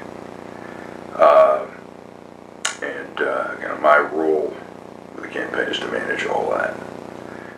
Bob Creamer is Democracy Partners. He is the husband of Jan Schakowsky, a Democratic congresswoman from Chicago, and in 2005 he pled guilty to tax violations and bank fraud. He was convicted and sentenced to 5 months in prison and 11 months of house arrest. He founded Democracy Partners in 2011. Just for a little orientation, Democracy Partners is kind of a group practice of a variety of consultants that do essentially a wide variety of different kinds of political consulting. I work with Bob Creamer one-to-one all the time. I'm the white hat. Democracy Partners is kind of the dark hat. Bob Creamer is diabolical, and I love him for it. Yeah. This investigation has revealed compelling evidence of a dark money conspiracy, a violation of federal campaign coordination laws between Hillary Clinton's campaign, Priorities USA, Hillary's super PAC, and the Democratic National Committee. We have a clip deliverable that we have to deliver every day for our groups of clients who are involved in these projects. AUFC, A4C, which is Alliance for Change, Alliance for Retired Americans, which is part of AFL-CIO.